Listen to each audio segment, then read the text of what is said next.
We had Fairhaven Homes on, and we're going to try and get through a few of our sponsors because they are important, Grubby, to the function of any football club and in particular the Geelong District Footy League. And the major sponsor of this organisation is Morris Finance, and Martin Carter is one of the directors. He's joined us this afternoon. Martin, good afternoon and welcome. Lovely day for football and netball.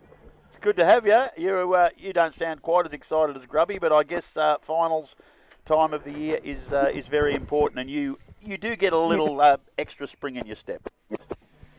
You certainly do, mate. When you smell that grass in the air, the spring coming on you, no one could get as excited as Grubby, of course. But it's an exciting time for Geelong District Football Netball League. Some exciting times ahead. It's been a very competitive year for the league, in particular on the football side. I think you've had 10 of your 12 sides win 5 games or above. Yeah, it's been much improved. Certainly, the experts in the box here can't pick a premier out of the top 5, so that's a good sign. And the netball is equally as interesting, so the competition has really closed up, which has been good. Martin, tell me about your own story. Your organisation is very big. We see it on Chris Scott's chest. You follow the Geelong Cats, major sponsor. The decision to be involved in the Geelong and District Football League, the third tier in local footy. How did you come about that, and how are you enjoying that connection? Well, we've been a long-term sponsor. Let me take you back. I go back about 10 to 12 years ago through Neville Whitley and Big Dick Philpott, of course, and God rest his soul. We were a minor sponsor, so we've always been in the record, driving our business forward, being obviously born in Geelong, 25 years of age as of July the 29th this year, so it's a really healthy club. The relationship was so good that back in 2020, when I think Smiths decided to depart ways as major sponsor, an opportunity arose. Neville and Darryl and Alan and the team spoke to us about coming on as major sponsor, and we haven't looked back since 2020, even though COVID hit throughout those years. It's been a really good relationship for us, and just being a local company, as you said, on Chris Scott's jumper. We're one of the premier sponsors of Geelong Football Club. You see us also on V8s with Walkinshaw and Reddy in the supercars. But, yeah, it's a really good relationship. We're enjoying it, and no doubt the GDFNL are enjoying it also. And another big part of the GDFNL, of course, is the Werribee Central's connection, and some time ago Wyndham Vale as well. So that end of town has been very much part of this family story. And of course, you have a connection down there yourself, so you sort of represent Morris Finance from the Werribee end. I certainly do. I've got a soft spot, obviously, for Werribee Centrals, having lived in Werribee for 30 odd years, and fair tie up with Werribee Football Club. It's a great part of town. Wyndham, of course, is the fastest growing corridor in Australia with 316,000 people. Mooted to get to 500,000 in 14 years' time, so 2037, we expect to have 500,000 people in the city of Wyndham. Grubby's just armed with heaps of questions for you, Martin. He wants to put you in the hot seat. Questions ready. Well, there won't be too many questions because I don't really understand finance that well. But before we get on to you personally, let's have a bit of a chat about Morris Finance. Now, with the interest rates going up, I do know that they go up. What has Morris Finance got to offer everybody that these other companies that are not quite as good as you? What have you got to offer that's better than them? It's a really good question, Grubby, because for a start, not everyone knows actually what we do. So Morris Finance, as I said, 25 years young, but what we do is offer finance for a business purpose or a personal purpose. So anything that's an asset. And what I mean by an asset is a car, a truck, a boat, a caravan, a jet ski, earth-moving equipment, whatever it may be that you're buying, we finance. Now, what sets us apart from the rest is we use 15 different financiers with over 150 products to actually get people the best competitive interest rates as well as terms and conditions. So we shop deals about.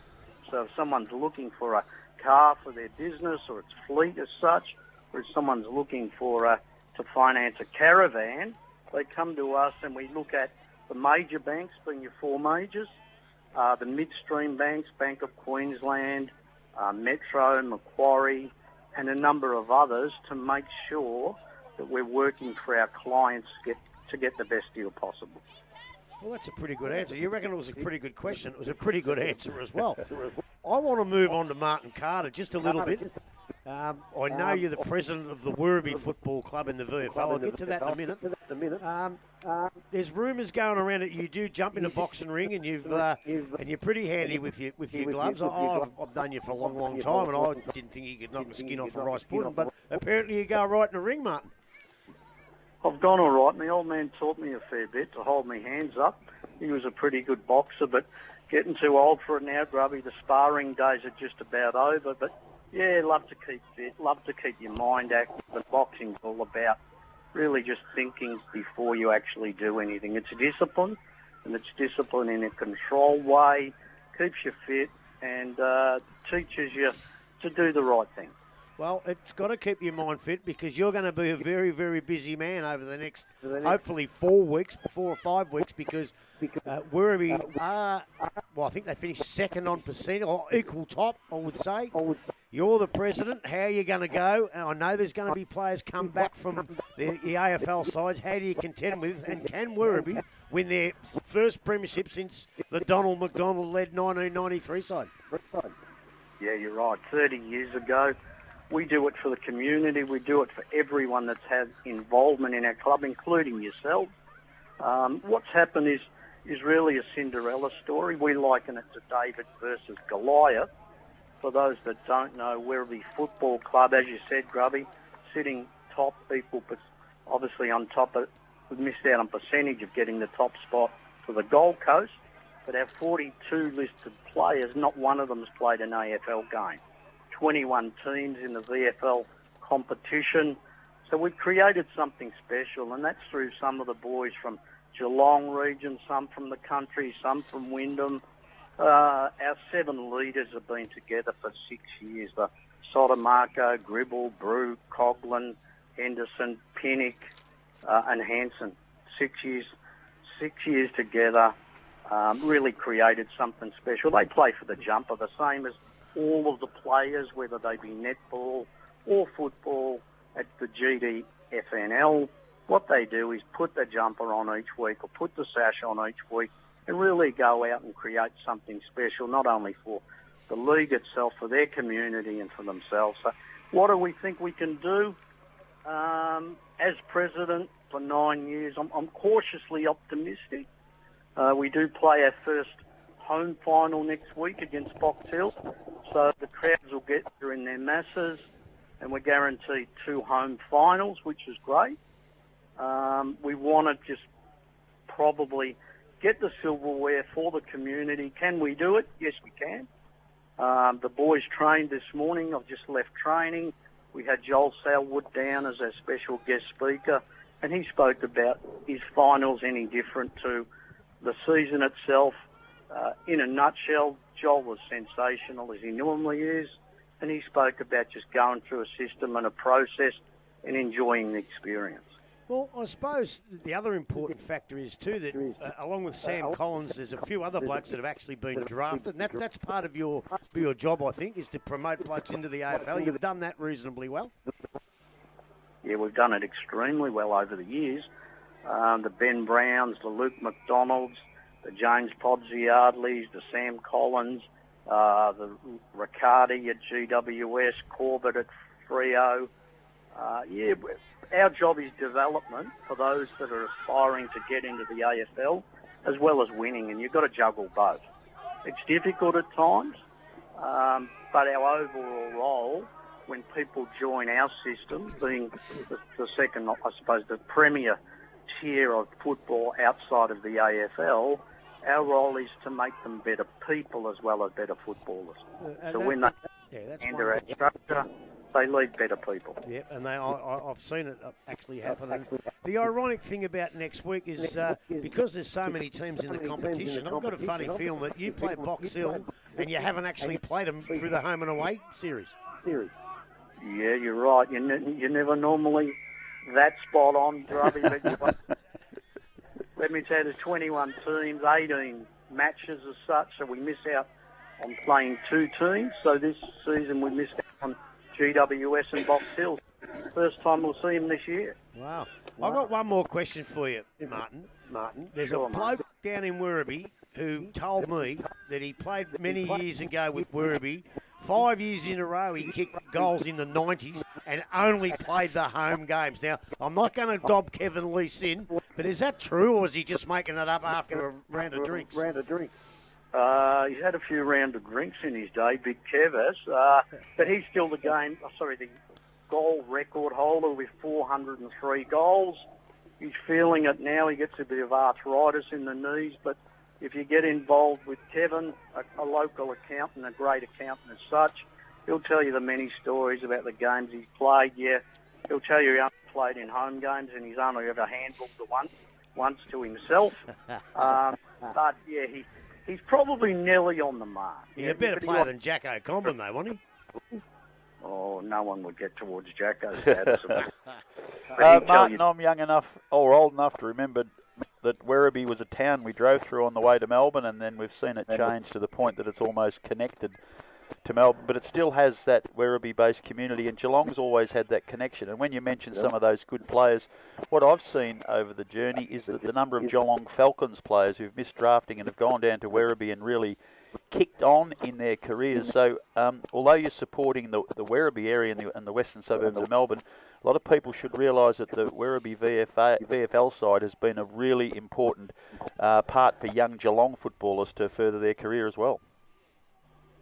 It really is. I'm glad you raised that, because we had a great relationship with Michael Turner, was previously the club and ran the Falcons for so many years. It's been a great breeding ground for us. The Tom Gribbles, the Michael Sotomarcos, the Noah Gribbles of the world. Jesse Clark at the moment, he's with us and playing good footy. It's really important to keep that link going between Geelong and Werribee. It's only 35 minutes up the road or down the road, whichever way you're driving. But we'll continue that on for a long time. It's a really good relationship that we have. Well, Martin, we really are pleased to have you in today. We need to put more focus on our sponsors because we know how important they are. And an organisation as big as yours, it's grown as rapidly as it has. As I said, you've got AFL connection, but to still be involved in grassroots football is a credit to you and the other directors who see the Geelong and District Football Netball League as a conduit to help your business as well as you help the prosperity of the league. So thank you very much for your time today. We look forward to you smiling with a big Premiership Cup at the Werribee Footy Club in a few weeks as well. And one more thing, if you want to hang on and listen to the radio, the call, you may well hear the Morris Finance Goal of the Day! Every likelihood. Thank you, Grubby, and thank you, folks. All I'd ask is that Neville and the crew do a fantastic job running the show.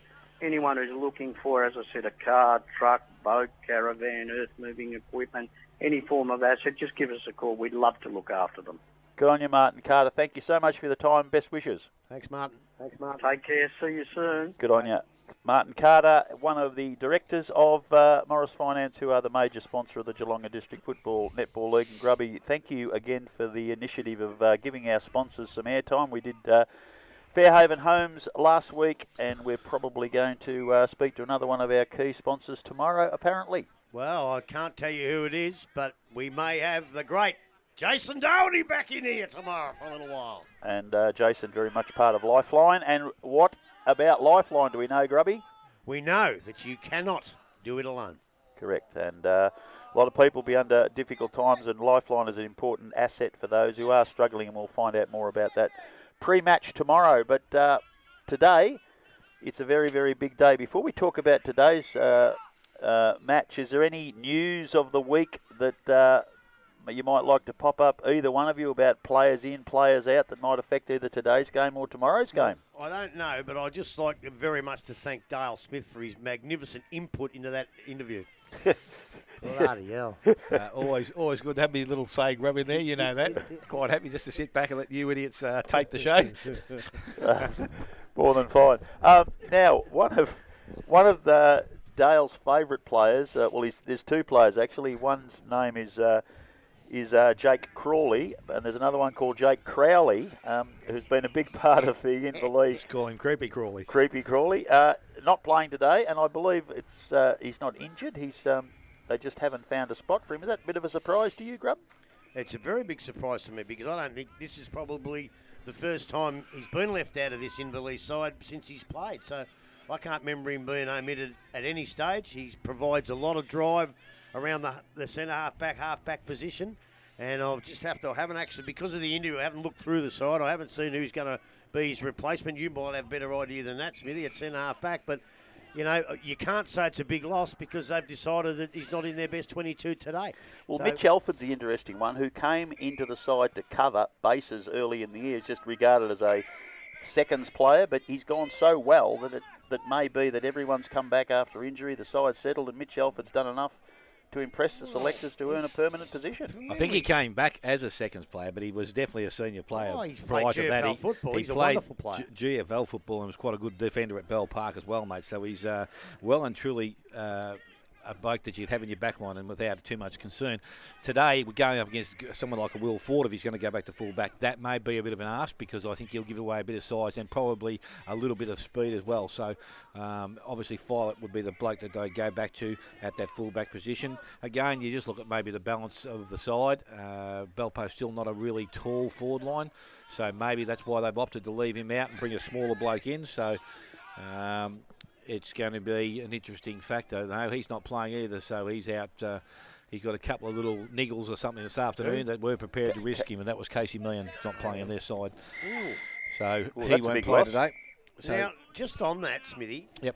If Jack Filet does go back to full back, and he'll have obviously the main defensive role, do they lose a bit of drive from centre half back? Well, Jack's never been one to play on a full forward. No, not specifically play on him. He always likes to play about 10 yards in front, so he's still going to be able to get out and cover both maybe. Can he afford to do that today? I don't think so because Belpo's still very good users of the football and he can't afford to give Will Ford too much ground. So he's going to have to be with him all the way. I wouldn't be surprised if Albert is not going to be too far away in that position as a little slip-in backman that can maybe help out and cut out maybe some of his leads down the ground. But again, having said that, you said you've got to watch out because we spoke a couple of weeks back. You know, Ettridge coming to the side gave them a new dimension. He again's not in the Belpo's Hill lineup either. So. Yep. They again have got some. Nick Cos comes back in. Nick Costello, we're talking about, comes back into their side. Timmy Barton obviously will go back forward. You would think back to centre half forward. So they've got some of those two big key options, and then the rest of the players are just really movers around that half forward line and forward to fill out the rest of the forward line for them. That was a bit of a strange move to you last week. I picked it, but you didn't quite pick it with Barton in the ruck. When Ren Lovett didn't play, Barton basically played in the ruck nearly all game. Yep. Now that Ren Lovett's back in the ruck, do you think they'll put Barton in the ruck when he comes off for a rest or use someone else? Oh, no, they'll have to. They'll probably use Timmy now because their second options now is gone because they had, what was the young fella that played ruck for them last week? McKay ruck for them last week, did a little bit in there. So Timmy Barton's the obvious choice to go back into there and help out. And again, as to the size of the ground, he's definitely going to need some spell at some time. Whether they push him forward or get him off the ground, I reckon they'll take him from the ground and Timmy Barton will push up and then they'll just manufacture something else through their run through the half forward line. Yates then may go forward and play as a centre half forward. I'm not too sure. While you're talking about ruckman, right, a bloke who I thought would be back in for the finals and he hasn't quite made it, your mate, McEwen Walsh, Cad McEwen Walsh. Yep. He's not in the side today, and I thought that was a huge advantage to have Wilson. And then when Wilson goes off, he goes into the ruck loss. And he's not there, so that it just doesn't quite make their ruck department as strong as what I thought it would be. Yeah, again, that's the next option with them now. Do you use a guy like Mason Dixon, or we know Dalton Grundle can go in there and do that job for them? But again, there's some players you don't put into those positions, I don't think. Around the ground, it's not too bad, but the centre contest, that's where I have my fear. And that's what I said with Timmy Barton last week. You don't need Timmy Barton in the centre contest. It's all around the ground where he can bustle and use his strength and all that sort of stuff. But in the centre contest, when you've got a ruckman that can jump like Jarvis and coming at you all the time, you only have to miss time one of those jumps at some stage and you get whacked in the rib cage, crack a rib, and then you've gone for the rest of the final series. But as I said, Timmy Barton's broken legs and had major operations and come back and played the following week during the final series before. So it doesn't worry him too much at all. But, I mean, you're talking about, I think Mason Dixon is one of those blokes. He's young, he's still probably not fully developed, and he's the type of kid that could get hurt in the ruck contest. Oh, exactly, Grub. And as I said, that's what I'm saying. If he's going to play a key forward role, which you would think he has to now with Casey Meehan being out of that side, then they need to have those options. And the reliability of Wilson to be able to ruck, which he probably can do most of the day by himself, is probably a viable option for them, probably more so than what Belpost Hill will do with Lovett. Grubby, the loss of Beau Collins, a couple of weeks suspension, is going to be massive, but I noticed on the team list from last week, Jordan Sable comes back in, and although Collins will still be a loss, that really does help it. It gives their midfield depth enough to at least be competitive, although they will miss Collins. Well, they'll definitely miss Collins, and I no doubt Tari's giving him a pretty good kick up the bum, because it's not like Beau Collins to do what he did. It was just one of those moments, and he's going to pay for it. And now the only way he's going to play again this year for Belpost Hill is if they make the big one in the grand final. And he will come back in for that if they do. But, gee, I tell you what, he's really put him under a bit of pressure, Bowie, and I reckon he's regretted it pretty much since, but that's one of those things. Sable, wow, we saw him, he only play about one or two. Has he qualified? Well, he's playing, so I guess I think he definitely played early in the season. I think he played early in the season. I thought that was his first game back for 22 weeks or something. No, he had missed a fair bit of time. I think he came back that day against Bannockburn and then it did something to his arm or something in that game. First day back, he was gone, and I thought he was gone for the year. So he has got to be a worry, not just for his arm, but for the fact that he hasn't played any footy on this big ground. They're going to have to get their rotations right and give him a real good spell. Otherwise, he's not going to last the distance. Well, he's probably one bloke that you can afford to rotate through there. And as I said, Belpost still do more rotations, I think, than, well, I'm not saying anybody these days. It seems to be a common occurrence for most sides to have these replacements coming on and off the ground. How they came up with them, it's still got me bamboozled. You know, you get 4 players coming off and on the ground. They all seem to know where they're going. So the process that they put in place on most sides these days is pretty well grounded. Well, you'll need to give Matty James a rest, because of his fitness. He hasn't played for that long. And as Dylan Whitney gets a little bit older, he'll need to rest him too. So I think their main challenge today is to get their rotations right, even though I don't really know what that means. Well, it means that they've got to keep their very good players fresh, because you're right that some of their good midfielders aren't going to be able to run 4 quarters at full pace on this ground. It's just too much of an ask. It's probably one of those two, Rob, if you're getting called off the ground, you want to be on this side of the ground and not have to run from the other half forward flank. It's a fair way to run. You're just about to be exhausted by the time you get off anyway. So there's a bit of a class gap in the reserves game here. East Geelong kicked out to 8 goals, 13-61. Thompson 3-4-22. So East Geelong will advance to play Inverleigh next week, and Thompson will have an elimination final against either North Geelong or Werribee Centrals, who'll play here tomorrow. That'll be very interesting, because East Geelong, as we know in the seniors, had a bit of a lull because of injuries, which obviously took a lot of players out of here. But they're coming back as well, so they'll be pretty strong too. So they're at a benefit today because they've got both sides in this weekend, whereas Thompson haven't. They've only got their reserves playing. So anyone that's played more senior games can't come back to help in their seniors. And we're just talking over the road there when I come in the ground, talking to a couple of Inverleigh boys. Young Billy McIntosh has played 9 and 9, Rob. We were talking about that circumstance before, that if say Inverleigh weren't playing in the seniors today but the reserves were playing, we think he would be able to play. Is that how it reads? Is that the... Yeah, I think so. As far as I know, yeah. Yeah. And Hutchie was the other one they brought up in the context of their conversation over there. He's played, I think, 3 senior games. Now, is it 6 or is it 9 senior reserve games that he has to play to qualify? No, it won't be 9, I don't think. So I think it'll be 6, but we'll get that. Go and ask Neville. Later on. I'm not quite sure, because the rules keep changing. It used to be you had to play more in one and then the other. Yeah. Then it changed again, and unfortunately, poor old Newtown Chilwell, they don't get the... We won't be going and asking anything from them. No. Because they beat Werribee Centrals in the under-18s last week and got the game taken off them for... Well, it wasn't cheating. It was just they made a mistake for the 3rd time in a row. They need a new manager at that club. I don't know what happened there. I think their reserves lost the flag because of it last year, and Werribee Central's kids go through. So you've got to get things right. And I tell you what, I hope Billy McIntosh got it right with Billy. But in that situation, though, you would think that those sort of things, that the list would go into the leagues. isn't there someone that could actually check these things before they actually play the game? Because Yes. I know at any level it's hard to take that sort of thing to happen, but especially when you've got kids playing footy, you don't want to lose. I don't mean to be controversial, but I think there's 6 people, full-time employees at AFL Bar, and I thought that's what they would do. Well, put it this way. I know Alan Moore used to send out a list of players who were qualified and who weren't qualified. And that's why you won't have any problems with the seconds or the first, because it's GDFL run. But the under-18s are an AFL Barwon comp, and I don't know. This was a little bit different. They didn't bring anybody back. They brought a kid up from They under brought a kid up 16s. from the under-16s. Yep. Now, I would think if you were going to do that, the first thing you do is ring Michael Lim or someone from the AFL Barwon and say, are we allowed to do this? And they would be saying, no, you're not, and they would probably be playing tomorrow. Geelong West come unstuck. Was it last year when they played a junior that they thought was qualified because he played every game in the junior, so he played 16 with the club, and he went up to reserves, but apparently because he hadn't played 3 in the reserves, he wasn't qualified, which to me is a stupid rule. Well, it is silly, but the rules are there. If you make that phone call, they'll tell you. Yeah. Well, but you don't have to make that phone call in the GDFL because Alan Moore used to, as I say, send out a list and everybody knew exactly what was going on. If you played someone unregistered or unqualified, you're a dill because you already should have known. Before we go back to Steelo to clear a few announcements, I just want to ask a couple of key omissions. Casey Meehan was one that surprised me. I was looking forward to seeing him play today, but said he's got injuries and will leave a bit of a hole. But the other one, he rested last week. Bo McNamara is still not right. He is just the real seasoned professional you need in your defence, and he's going to be missed for Bellpost Hill as well, Grubby. Well, it's pretty obvious now that he wasn't rested. Yeah. Because if he was rested, he'd be playing today. That's a huge loss. I mean, we talk about Crawley not being in for Inverleigh, and Casey Meehan will be a big loss. But, by gee, Bo McNamara, to me, over the last, how long has he played? 6, 7, 8 years or whatever he's played for, if you tally it all up, he'd be close to being the most... Misley.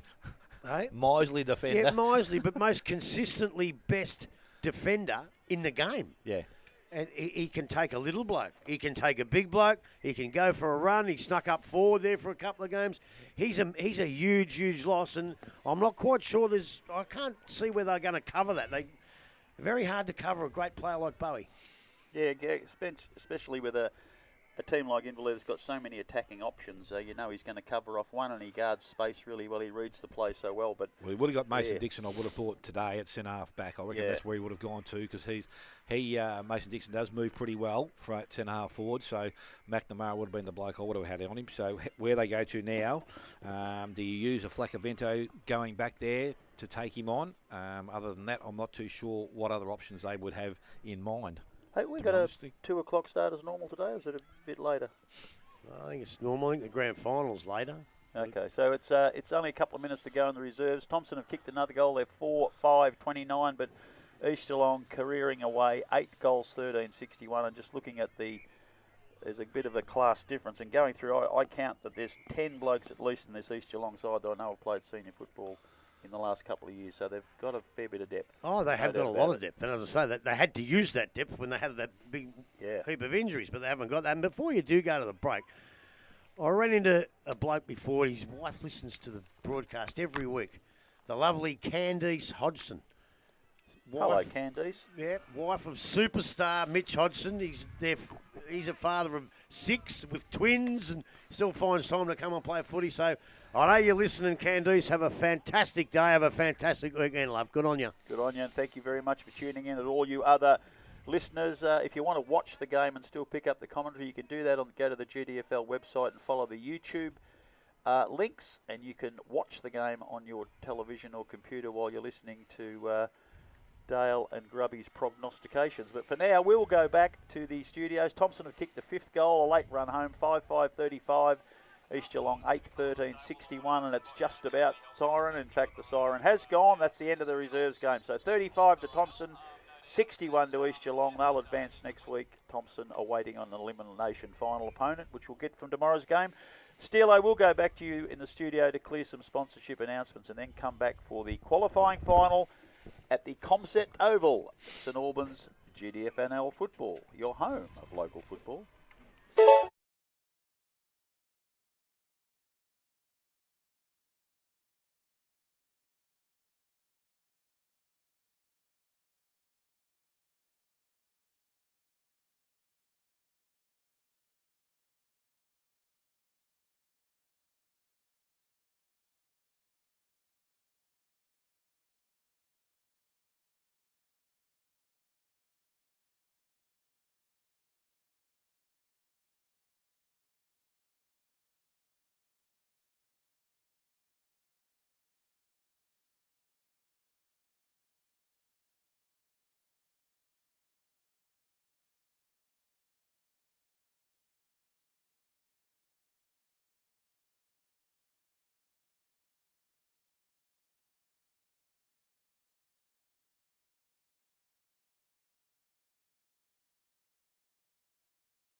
First quarter, brought to you by Fairhaven Homes.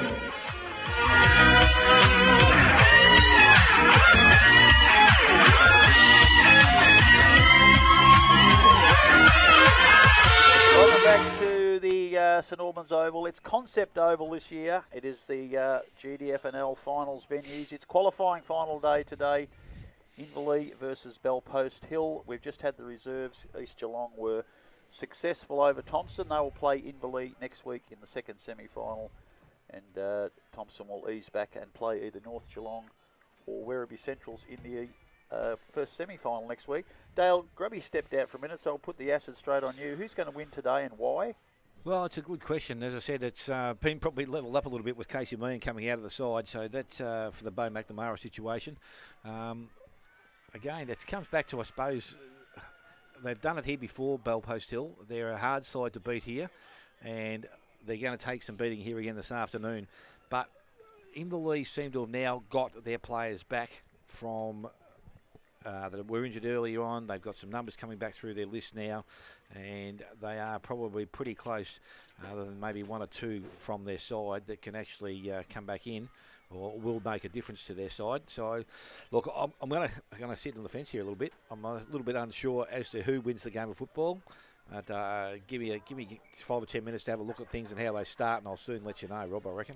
No, that is good. I'm just looking at the list, the couple of players that came to the club with a great deal of expectation. One last year was Brad Circuit, who never really got on top of his game. He must have had some injuries, but he has had a huge year for them this year. He's a massive midfield acquisition. And the other one is James Hussey, who came to the club this year. I remember talking pre-season, the old locals in the pub were very, very excited about unleashing Hussey, and he struggled a bit to keep himself fit and healthy, but his last month would suggest the excitement was warranted. And both of those two players haven't been in the brown and gold jumper for a long time, but they're going to be massive important players on a game like this. Yeah, James Hussey, we saw him, I think, a game at Inverleigh, and he played pretty well that day. And as I said, I think it might have been. He actually showed us that I reckon he can play a game of football. So having a bloke like that running around on your half-forward line, I think that's where he'll probably line up, is a bonus. And as you said, Brad Circuit maybe just found his feet back in the middle of the ground now, and is really displaying, I suppose, the effect that Inverleigh need in that middle of the ground is just that hardness in there. He's not probably a stylish user of the ball, but he's one that can get it out on a regular basis and get the ball moving in the right direction for them. So if he can continue to do that with their other players they've got in there now, with Matty Tycoon back in there, Dalton Grundle goes through there, it'll be interesting to see who else they put through. Finn O'Keefe might even spend some time there. Jared Love's come back in. He's probably played the last 3 or 4 games again now, so his fitness should be where it needs to be.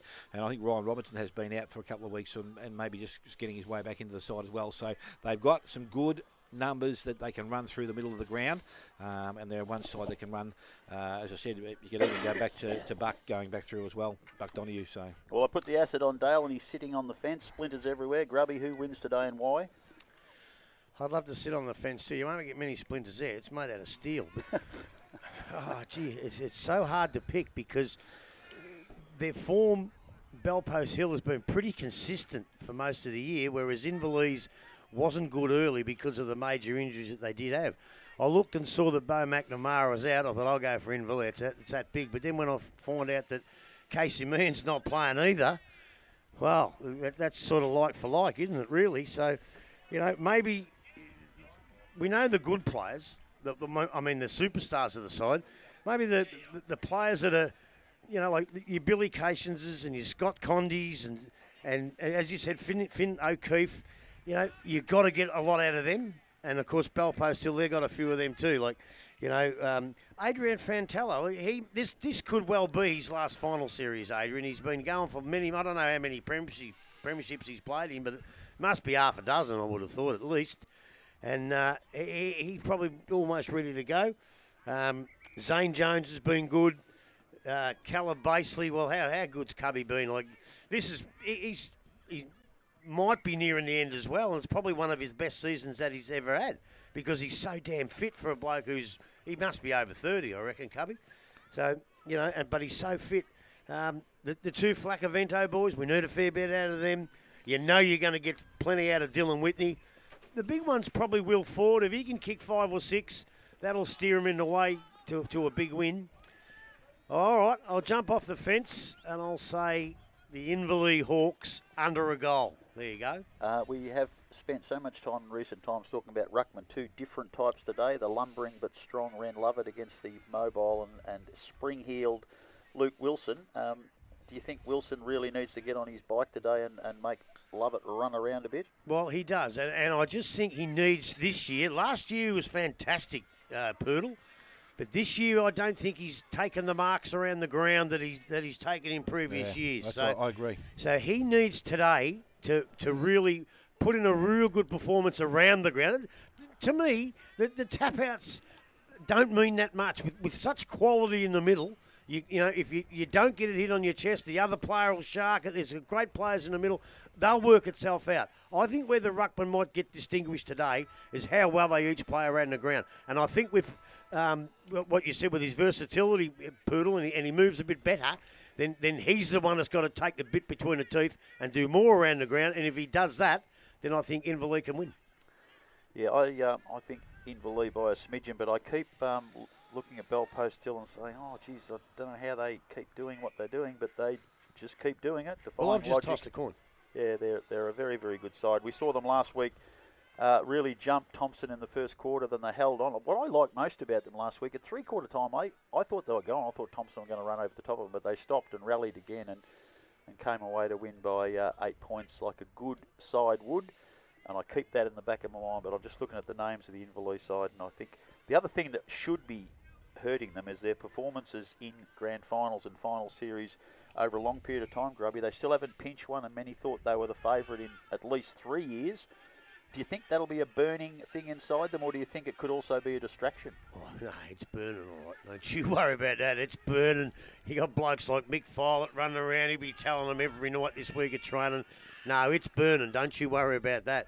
And in another couple of times, I think they got put out in the preliminary or the first semi after a kick after the siren one year, and yeah, they just haven't had the run of luck when they really, really needed it. A lot of the times they've come from top. They might have had a rest or equal or second, but this year all 5 sides can win it. All 5 sides, there's not much between them. Bannockburn looked the weaker than the other 4, but they play this ground really, really well. So I think somebody somewhere said that Ronnie Pilgrim was on the radio or something. Was that with you or was that with the boys? With the hashtaggers this morning. Coaching Bannockburn to the last 2 premierships. Well, I don't think he did, but that's all right. You write whatever you want, Spider, you big idiot. But, yeah, look, it's burning. It's burning, and I reckon with some of these blokes, they're also got a couple of blokes that have been around a long time too, and they realise, I know that you call it windows or whatever, but their time isn't that far away unless they restructure. So, yeah, they're burning. They want to win it dearly. Dale, I see something out there that's an odd look, and you've coached sides. You might be able to help us out here. Adam Donoghue was coach of the side all last year and half of this year. He stepped aside and he's now in the side as a player, and probably a really good one. He's standing at the back of the pack and someone else is in the middle talking. What do you think his mindset will be like? Will he have this burning desire to get this team over the line to finish off his good work? Because his body language is completely different now. He's not the key figure. He's just hovering around the edges. He's said he'd take it on board what he's doing there, Rob, but I'll tell you what, there'll be a burning desire for him to finish with a premiership at some stage out here at this club. So he will want to be, whether he's coaching or not, it doesn't really matter. He'll want to finish and make sure he's a part of that winning premiership side, along with a lot of the other blokes. They've had opportunities. They haven't been able to get across the line. Sooner or later, those opportunities will dry up on them. Bellpo's still probably one side that just keeps manufacturing opportunities, but the Inverleigh has got opportunities. I see this as a big one for them this year, getting all their players back to nearly their full strength list right about now. Best time to have them playing football. So they'll want to win today, and they want to make sure they go in against Thompson next week to give themselves a chance to go straight back into a grand final. So is Donoghue actually leaving Inverleigh at the end of the year? Oh, I don't know. Well, that's what everyone's saying. Yeah. Where's he going? Where his old man started. Let me think. Thompson? There you go. Wow. Well, there's a new one on me. I just noted we haven't got number 4 on the list here, but Billy Cations is he's not in the footy record, but he's playing today. Dale's got him on the official team list. I just saw him on the bench. Well, we're here. It's time to go. It's 0-0 at this stage. Umpire has the ball in the air. Dale Smith, take us away. Yes, finals action is upon us right now, and the ball is in the air. Wilson was over the top, but it was Lovett got the ball down. Circuit intercepts it, goes to Byell, went back. Yates tries to get his way through and ends up in the hands of Jones. Jones over the top, Costello. He's tackled, got a little boot into the half-forward line coming out. Flacavento leads in the race for the ball. Couldn't pick the ball up. Able to keep the ball moving forward. It's going to be picked up. Handball goes out the back, and that was by Sable, who's back on the side. Couldn't pick him up. Hadn't seen much of him this year. Now the umpire's given a free kick away. It's going to go Bell Post Hill way. No advantage. It's have to go back. Free kick will go back. And Bell Post Hill will be the recipient. So Sable is going to be the recipient of that free kick. A player sideways, which you will use. Mark will be taken out there by Herman. Again, they switch the ball across the ground into Flacavento. He's tackled, eluded that one and got a short kick going forward. Went towards Yates. Got a little boot on the ball, which is advantageous to himself. Into the hands of Basely now. He runs back into the contest. Handballs to Barton. Barton on the right boot. Goes into their half-forward line. Andrews is there at ground level. Grozdanowski's also with him. Jones coming through. Couldn't pick the ball up cleanly. He tries underneath it now. Now he has to get the ball out. Umpire sits there and says, no, you're in the correct, or didn't get rid of the ball correctly. Free kick will go, and it will go to Byell. Good decision. So Byell now had ball on their half-back line for Inverleigh.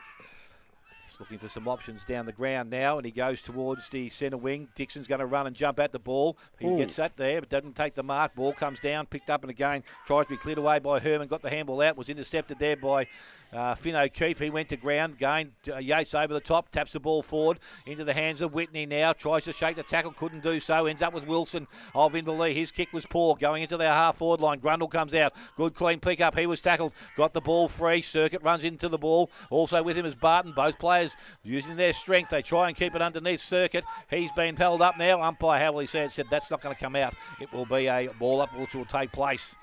So a hectic start. A couple of multiple goals the last 2 weeks for Donahue, but he's starting in defence. That's interesting. The ball quickly up by the umpire. This time Wilson up over the top, intercepted by Sable. Got the handball away. Jones took it out of the hands of his opposition player. Runs towards centre wing. Kick goes down the boundary line. Will it stay? No, it won't. Out of bounds on the full. Free kick will go to Donahue. So Donahue, a little short chip up, goes to Circuit. Mark being taken now. So Circuit now with the ball.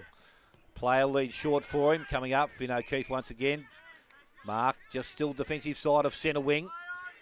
Goes around now, been called a play on. Handball goes back out the back to Circuit. Campbell back to Donahue. Donahue on the left boot, puts it in towards Dixon. Kick was okay. Dixon didn't take the mark. He was taken off the ball. Barton's there now. He picks the ball up. Needs to get rid of it. Got rid of it. Ball comes out the back into the Yates. Now to Basely. Basely on the left boot. Goes into the half-forward line. Donahue read that nicely. Got boot to ball. Goes back into the half-forward line. Basely back with the flight of the ball. He couldn't take the mark. And it's not ground level. Players, it is hectic out there because it's hectic in the box. And it's going to be a ball up at the centre half-forward position.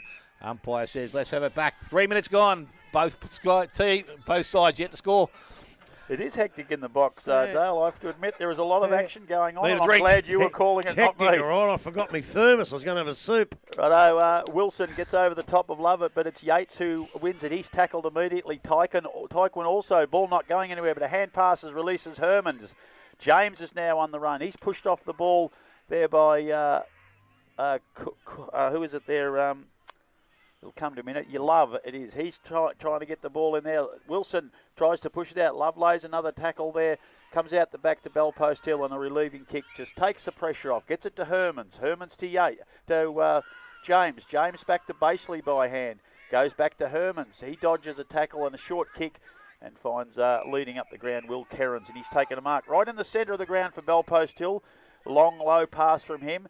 Looking for Andrews. He can't hold the ball. Tapped away from him, but coming through there quickly is Kerrins. Kicks it down, but Donahue takes an intercepting mark in front of the leading Flacavento.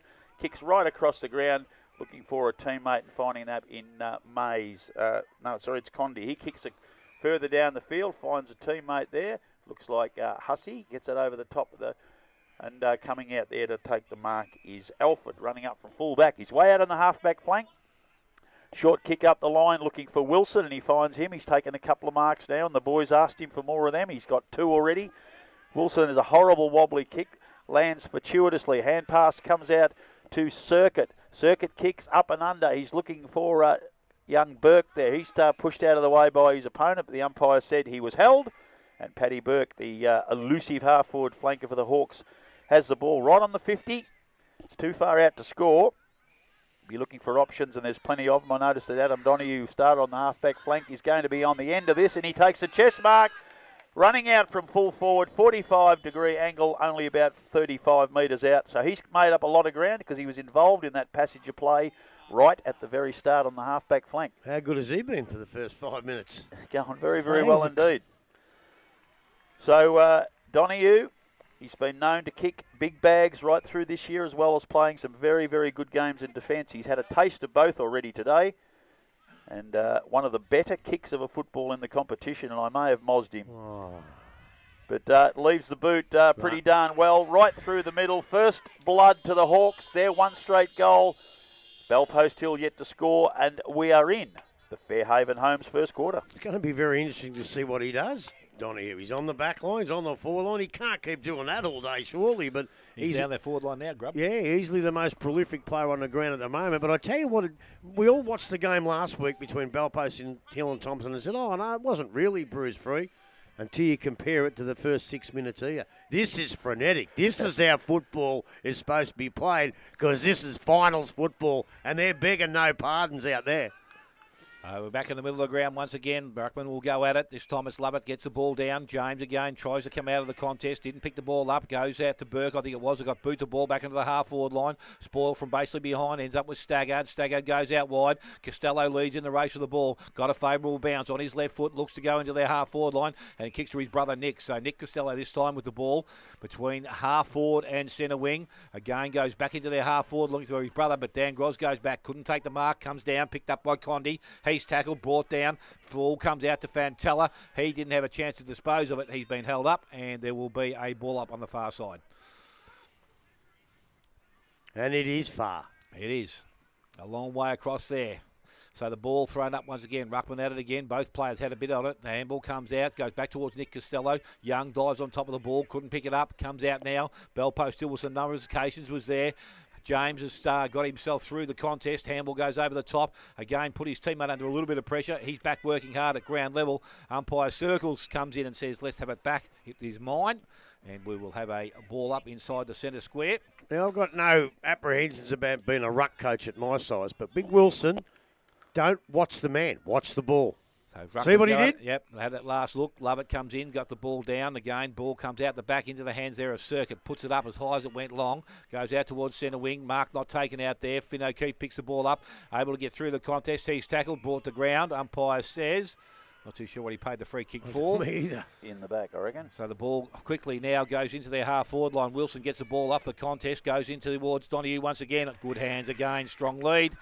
And he takes a mark at the centre half-forward position. Probably inside 50. Out kick the ball, needs to go 40. He's got a teammate short. Young ignored him. And that's not good body language by Jared Young, who's waving his arms and shaking his head. He should know better than that for his experience. So Donoghue now from 40 metres out, almost directly in front to line up for his second of the afternoon, and Inverleigh's second.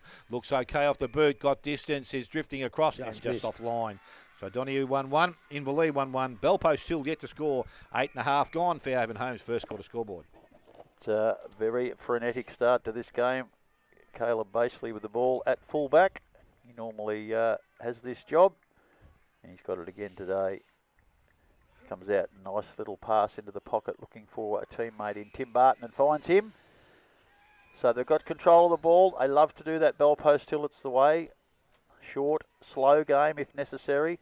They can go long and quick if they have to. Barton has a lovely long kick down centre wing, and Nick Costello winds back the clock over the back of the pack. Hand passes to his good mate Dylan Whitney. Back to Costello by hand, and he kicks into the forward line, finds Flacavento. Coming through there is Hermans.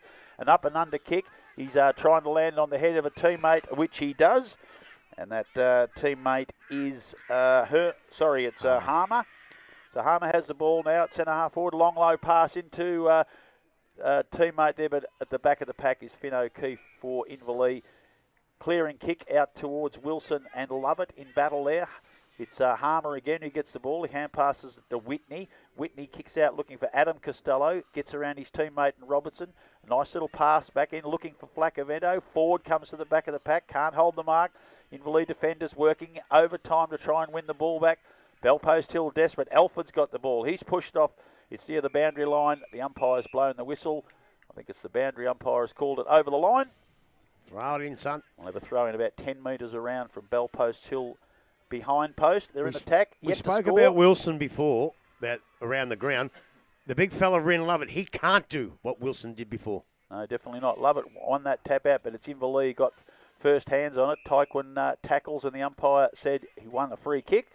Trying to burst through the pack there was Adam Costello, but he was tackled by Matt Tyquin, and it's his first possession for the game. Long, low drop punt pass down the centre wing. Barton intercepts the mark, can't hold it though. Players desperately trying to get it. It's near the boundary line, awfully close to it. Kick back into play, looking for, and what must have been only a few metres. It was Harmer who tried to, no, it was Sable who tried to control the ball. The umpire said, give it to me and we'll have a ball up. Centre wing, far side of the ground. The flag suggests a pretty strong wind pushing towards the city end where Inverleigh are going. Over the back of the pack was Lovett. Couldn't get it clear. Tyquin is the one from Inverleigh. Picks it up, kicks long down the wing, looking for Robertson, and I think he'll get a free kick. If not the mark, as he was tackled from behind. Going to get a 50 as well, which I'm not quite sure why. Might have been a bit of lip there, perhaps, No, but Robertson... I think he paid it for the contact. Yeah, fraction late. I think he paid it, yeah, but he hadn't marked it by then. Yeah, you're right. So it's either a mark or a free kick and not 50. But anyway, that's the way the ump saw it. Robertson has the ball, half-forward flank. He's just probably 60 metres out from his goal. He's kicked it right into the hot spot, looking for Dalton Grundle. He can't hold the mark. Mays is tackled immediately, dragged to the ground, and he's not going anywhere there either. And it's going to be a ball up, probably right on the 50-metre arc. Inverleigh in attack. They have a slight breeze heading to the city end. They're leading 7-0, and we're at the 12-minute mark of the Fairhaven Homes first quarter. Players desperately trying to get the ball. Geez, there's a lot of numbers in there, and they're all over each other. There's another tackle on Harmer. The umpire said it was a high tackle, and Harmer's going to take the free kick for Bell Post Hill. Kicks across into the pocket and finds Baseley, who has a wonderful habit of getting on his own. That's a good kick. I was going to say poor. I thought it was going to be intercepted, but Matt James has it. He's taken a bounce, running around the boundary line. He kicks long and low into the keep area of the ground. Paddy Burke for Inverleigh, desperately trying to get hold of the ball. Kicks it off the ground. His forwards will be trying to run onto that. Coming out is Flacavento. That's Jordan against Dalton Grundle. Players desperately trying to get it. Dalton Grundle's in there working very hard. Got a little push in the back. The umpire said that's exactly what happened. And Grundle will take the free kick at true centre half forward. Quickly plays on. Kicks down looking for Donoghue, but that is a poor kick really. And Barton marks unopposed for Bell Post Hill. His quick kick out finds Matt James on his own half-back flank. He kicks a little further down, and Fantella, who's just come off the interchange bench, marks. Hand passes inside to Sable. Sable kicks down the line, but that's a poor kick. And Condi eases across for Inverleigh, takes the mark. Long, low pass into the middle of the ground. It finds Hussey. Hussey's pass is a good one. Donoghue on the lead again. He's probably a little far out to score. Just on the 50. Short passes in the middle, and Hussey is followed up. Left the hole. And without a man going with him, Hussey's run forward and take a mark at true centre half forward. 40 metres out, directly in front. I don't know why he just doesn't run and go, because there's no one standing there. No one standing there. There is. So Hussey directly in front. His side lead 1-1-7. Bell Post Hill yet to score. We're just coming up to the 14-minute mark of the Fairhaven Homes first quarter. So James Hussey has really found his feet with the Hawks in the second half of this year. Kicks long and kicks straight, and that's the second goal of the Hawks. 2-1-13. Bell Post Hill yet to get off the mark. 14 minutes into the Fairhaven Homes first quarter. Yeah, look, again, good play. Donoghue involved in it yet again, and a nice kick there by Finn. But I've noticed, I've got a funny feeling, is it Dean Young tagging Dylan Whitney? By the looks of him, he's been running around with him for a fair while now, and he's been grabbing him and holding him like 50 metres off the ball. Oh, gee, I hate that in league footy. Like, if it had happened in our day, you turn around and give him one. But I think the other umpire should watch that and say, right, that's a free kick, because you've got to be on your merits. You've got to be an even playing field. So ball back in the middle we go. This time the ball comes out of that contest. Sable tries to run onto it, picked up by Yates. Handball's over the top. Went out to Skoronski. Back to in the hands of Yates. Yates puts boot to ball. It goes quickly into their half-forward line. Flacavento in front. Ball gets out the back. Oh, nice mark there, Mick Gros. And he will settle things down for Inverleigh. So Grozdanowski now. Ball deep in Inverleigh's defence. He's telling players he wants to deliver the ball back towards centre wing. That's the direction he goes in. Long kick out. Dixon's in front. Ball gets out the back. Runs over the boundary line. No, he kept it in the field of play. Hussey kicks the ball off the ground. And he's able to get about 15 to 20 metres further down the field. Ball runs back over the boundary line. Have another throw in, which will take place. So a key moment. Dixon in the ruck. Wilson having a rest. Grub, just Yes. to see how he goes against Lovett. Yeah, I don't mind that. Run boundary throws. Not so sure about the middle. So the ball now thrown back in. Lovett gets the ball down the front of the contest. Yates tries to get it out, but it's Dixon who puts the ball forward, and again Hussey in front takes the mark on his chest. He turns and goes quickly into their forward line. Donohue's out in the lead, one hand up. Ball comes through the front of the contest, goes back to him by hand, runs, carries, got rid of the ball by hand, and only just out towards Burke. Skoronski now runs onto the ball, intercepted it and looks to go on his left boot, uses it back towards Costello. Little tap by foot was good, goes back and collects it now. Little bit of time and space, kicks up, lead up player, and that was good, and the mark has been taken out there by Flacavento. Again, they're not wasting any time. A quick ball into Willard's forward. He didn't take it at the first grab, went back and collected it. Ball came out in the tackle. Again, picked up by Flacavento once again. Harmer's got it. He's tackled. Ball definitely not coming out. No prior opportunity there. Umpire says let's have a ball up at the centre half forward position. I think they should have got a 50 there, Bellpost Hill. I know he played on, but I'm sure the umpire who had called stand hadn't called play on. He did it too quick, but he let it go. So the ball is thrown up at that centre half forward position. This time Dixon up over the top, went towards Yates. He tried to get the ball out, still trying to get the ball out. It's not coming out. Umpire said let's have it again. And another ball up will take place, similar position to the last.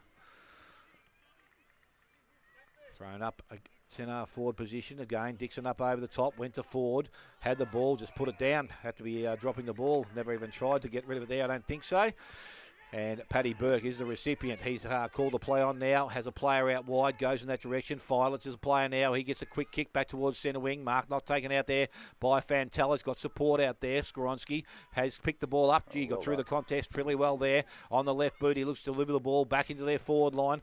Ball with plenty of air coming out. Harmer read that nicely. Good smother off the boot. Picked up by Flacavento. Went by hand across the field. Costello was there. Conde also intercepted the ball.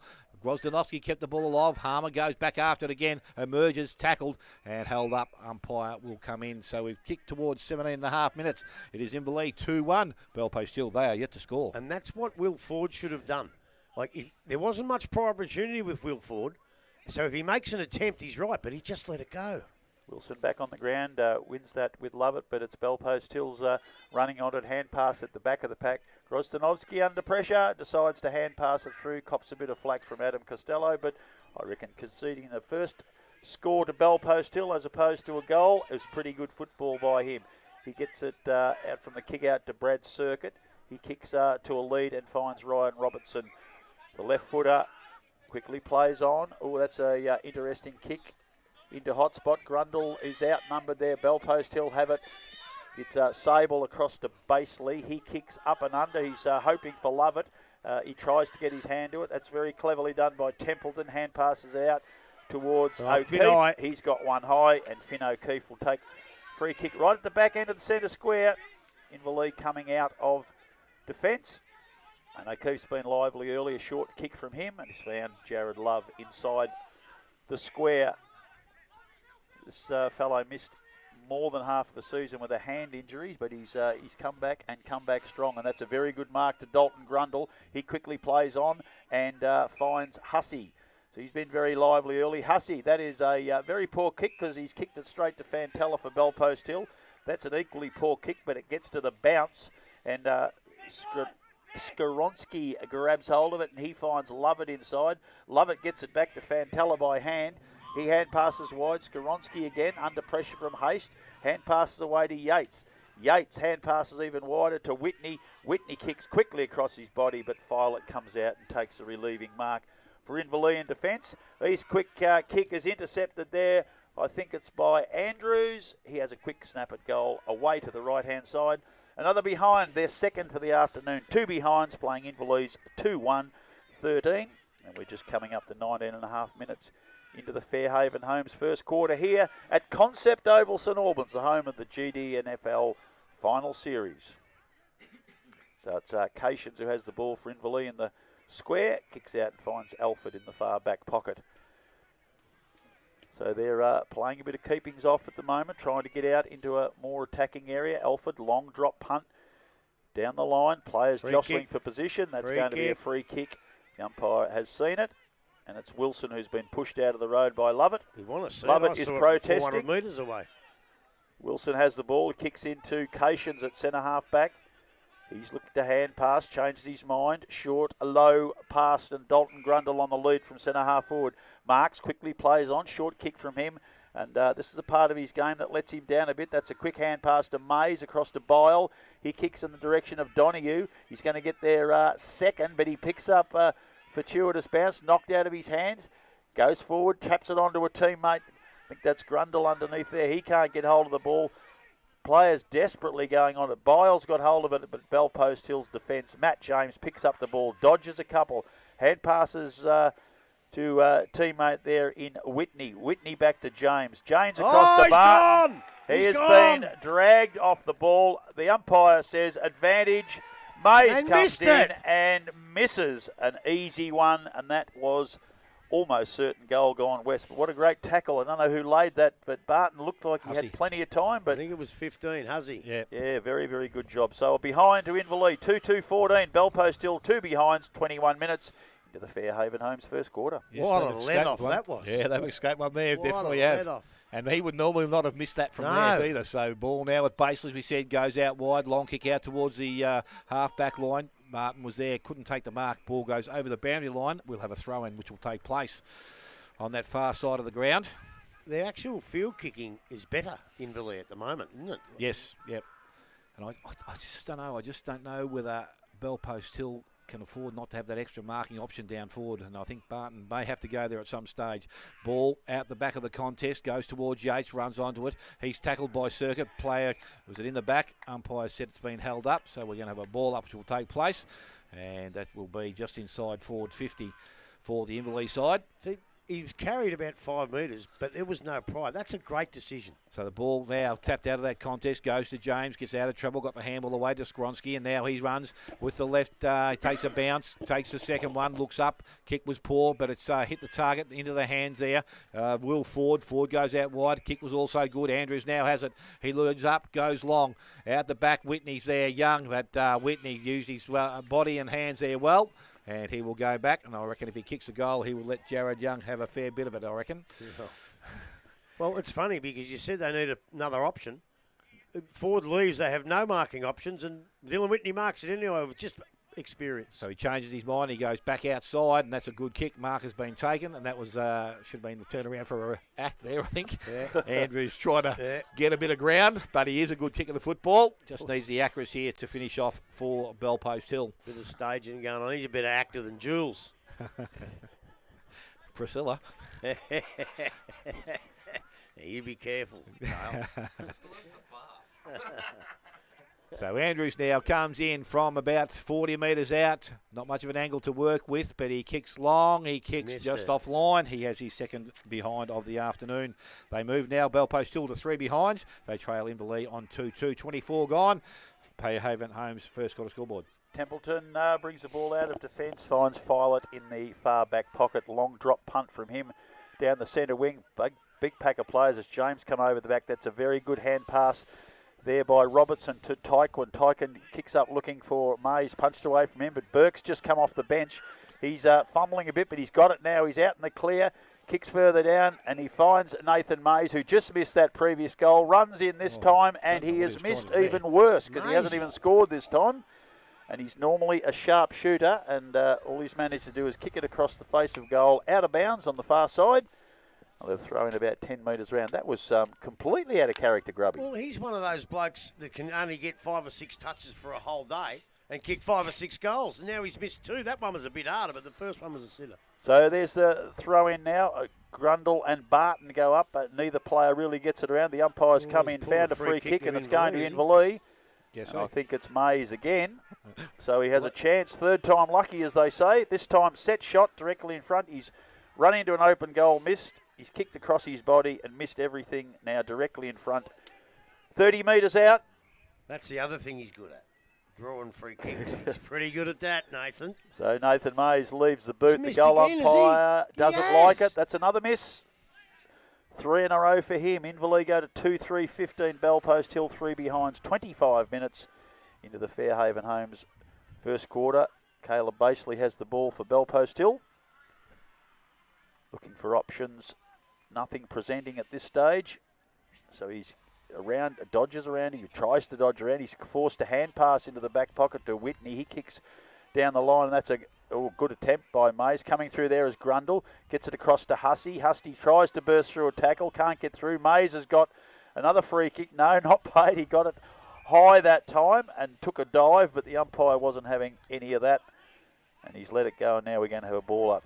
Smithy, can you go to the canteen for me? Yeah, I'm starving. Yeah. So Barton slaps it forward for Bellpost Hill. Yates runs onto it, quickly kicks down. Adam Costello tries to get away with the ball, tackled immediately, dragged to the ground. Players trying to get in there, not having a bar of it, and it's going to be a ball up.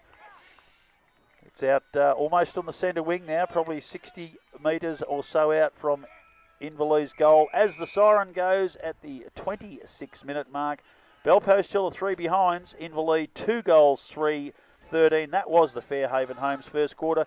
Dale Smith, who kicked those goals? Goal kickers, where are we? For Inverleigh, Donahue and Hussey have got the 2 goals. Mate, you had me thrown there. Yes, so it is 2 goals, 2-0. Take a short break, come back. Second quarter action not too far away. You're listening to 94.7, the pulse of home of local football.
The second quarter, brought to you by Buckwheat Entertainment Centre.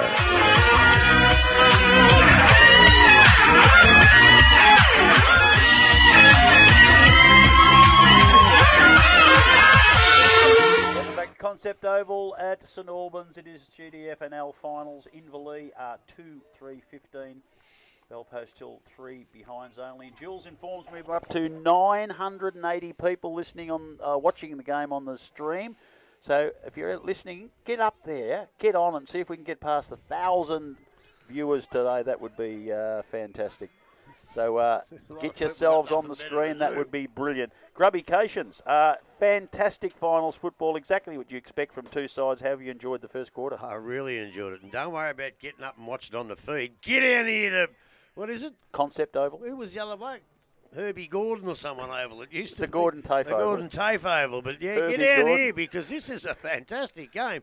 And as I said in the call, the fact that it's gone up 7 notches since the game we watched last week, it's just everybody's flat out, everybody's having a go.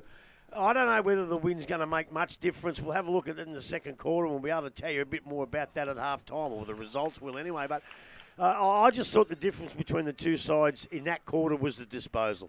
I thought the disposal from the Inverleigh was spot on, and they gave their forwards a big chance. I just thought Bellpost Hill on a number of occasions just held onto the ball a little bit long, and then were forced themselves to be under pressure and didn't dispose of the ball like they normally do. I would have thought Bellpost would have come out with the better disposal, but in that quarter, Inverleigh were right, really, really spot on, coming through the middle and delivering into their forward line. I thought, well, you really can't put Maisie in your best players. I put him in there because he's had 3 shots. He should have had 3 goals. Adam Donoghue early was fantastic. Wilson's probably winning the battle in the ruck, mainly because he's doing what we asked him to do and get a few touches around the ground. Huzzy's been sensational. O'Keefe's been all right. Dalton Grundle's done a few nice things. And Mick Gros down back's taken a couple of good defending marks. On the other side of the coin, I think James has been lively, but he's actually one of the blokes that he's had about 5 handballs. Usually it's 5 kicks and no handballs, but he's gone the other way. I know Tari wanted him to do that now and again, but I think he needs that big long kick just now and again.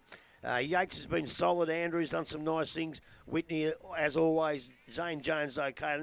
And Jet Herman down the back was pretty good. And it's Herman, not Hermans. He's only haven't got an S on his name. There's only one of him. Right? So thanks, Richard. But look, that was that was a tough, hard first quarter. That's what finals football's all about. If we get that all finals, everybody here will be happy. And as I said before, we'll have a look what the win's going to do if it does play any part, and we will know that at halftime. Well, we're about to get there. We've got to get through the second quarter yet, and that is the Buckley's Entertainment second quarter. And they're not far from here.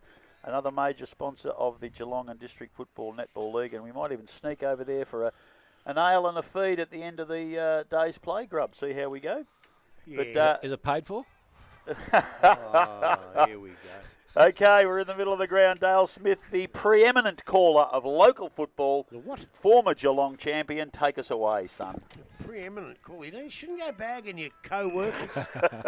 Ball is up in the air, so play has started. This time Wilson up over the top circuit, had first hands on it. He couldn't get the ball or release it, and umpire will come back in. We'll have a ball up, similar position, right in the middle of the ground. And I think he's been part of the resurgence circuit. He's had a really good year. So he's back down, ball with the umpire again. Wilson up over the top circuit again, has first hands on it. This time it's Lovett that went down and picked the ball up. He tries to come out, and again, ball not coming out. So it will be back with the umpire for a third go. And a very similar place to the last couple. So this time Lovett maybe the first hands on ball again. Ball not coming out. Young dives on top of it at ground level. I think we're going to have another replay of what's happened. It is. Just need someone to come up over the top now and belt the ball 20 or 30 metres down the field one way or the other. Well, both of them are capable of it. So Ruckman both come in again. This time they both get hands on it. Circuit again, first hands on it. He's tackled. This is a replay number 5. So it's a real hard fought affair in the middle. Either side prepared to give ground.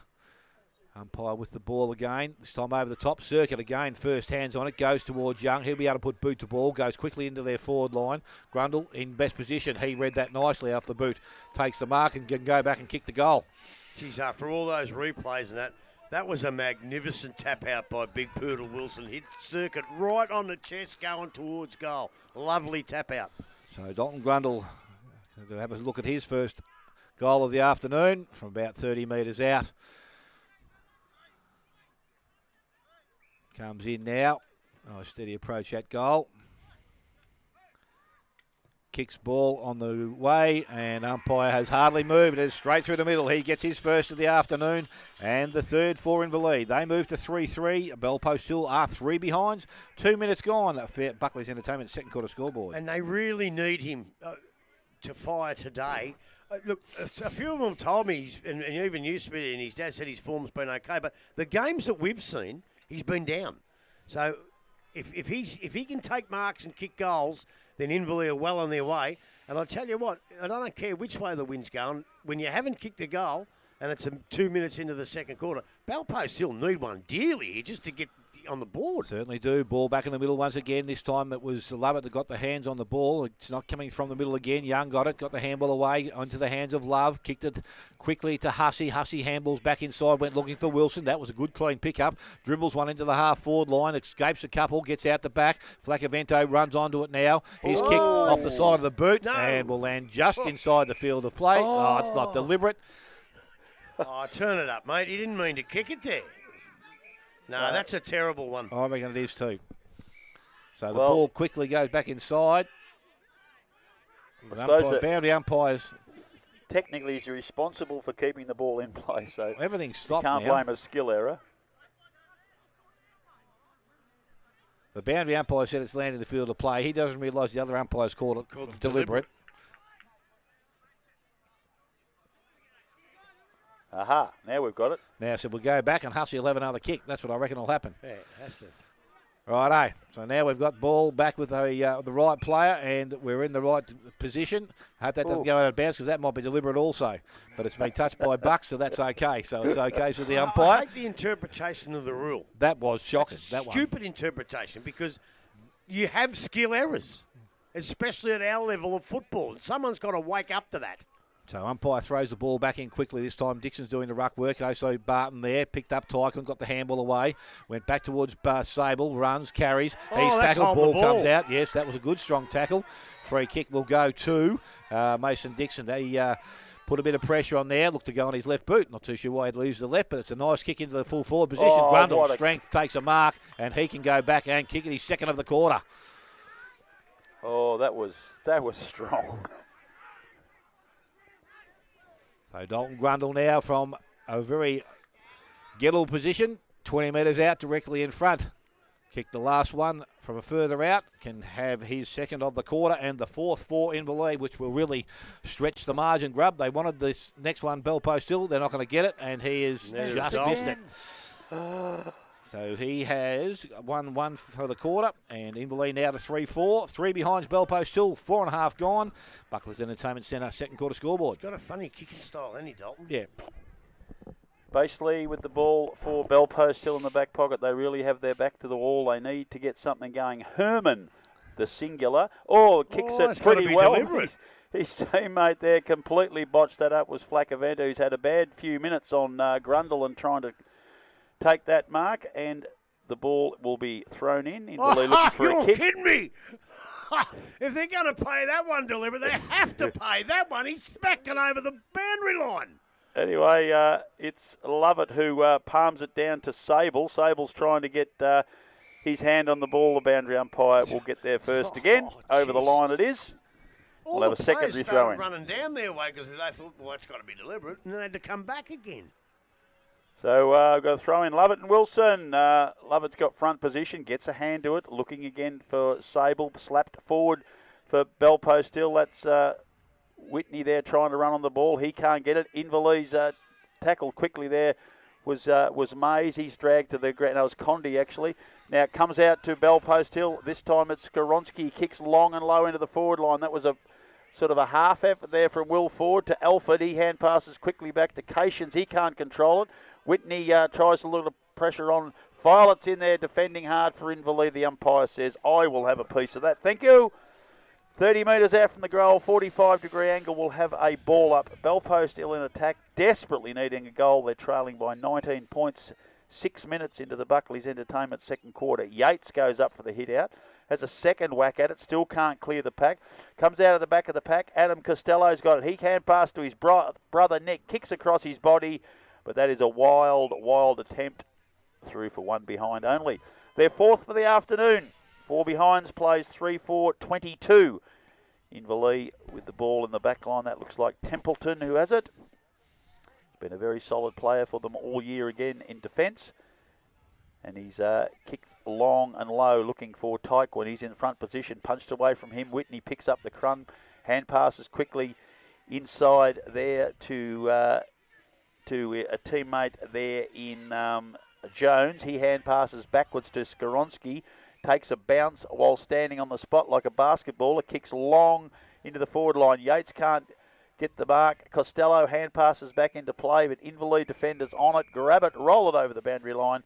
We'll have a throw in the forward pocket. 25 to 30 metres around from the behind post. Bell Post Hill in attack. There's an air of expectation there, but so far Inverleigh's defence has been very, very good. Wilson gets it down cleverly to Tyquin. He kicks across his body. Pack of players comes over the back of the pack to Mays. He's trying to get away from teammate there. Haste picks it up. He can't get away being tackled. And we're going to have another ball up.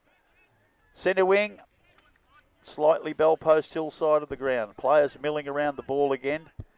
It's Lovett and Wilson. Lovett gets a left hand down, puts it in the clear to Skoronsky.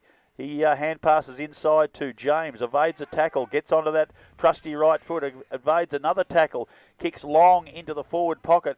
Players coming from all directions, punched away from the pack there. Very well done by Grozdanovsky. Kicks it down the line, and it's going to either be a mark to Dylan Whitney or out in the full. So Whitney has the ball now, kicks into the forward pocket, punched away by Templeton, and we'll have a boundary throw in.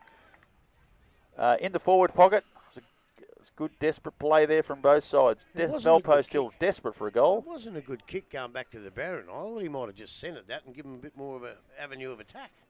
Yeah, well, that's a pretty good point.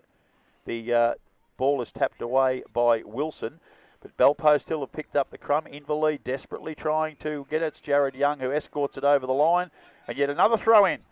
Forward pocket for Bell Post Hill still. Not going too far. Oh, can't do that. A few players are getting a bit excited up there.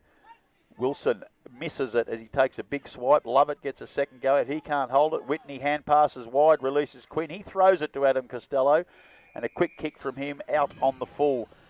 So Inverleigh win possession again. It's a comedy of errors in the last few minutes as it got stuck into that forward pocket. Bell Post Hill kicking with a little bit of a breeze. Still have not scored a goal, and we're nearly 9 minutes into the Buckley's Entertainment second quarter here. Pack milling. Wilson comes over the top, doesn't attempt to mark it, just pushes it to the side looking for a teammate to get onto it. That can't come to pass. A hand pass miscued, looking for Paddy Burke, beats him over the boundary line.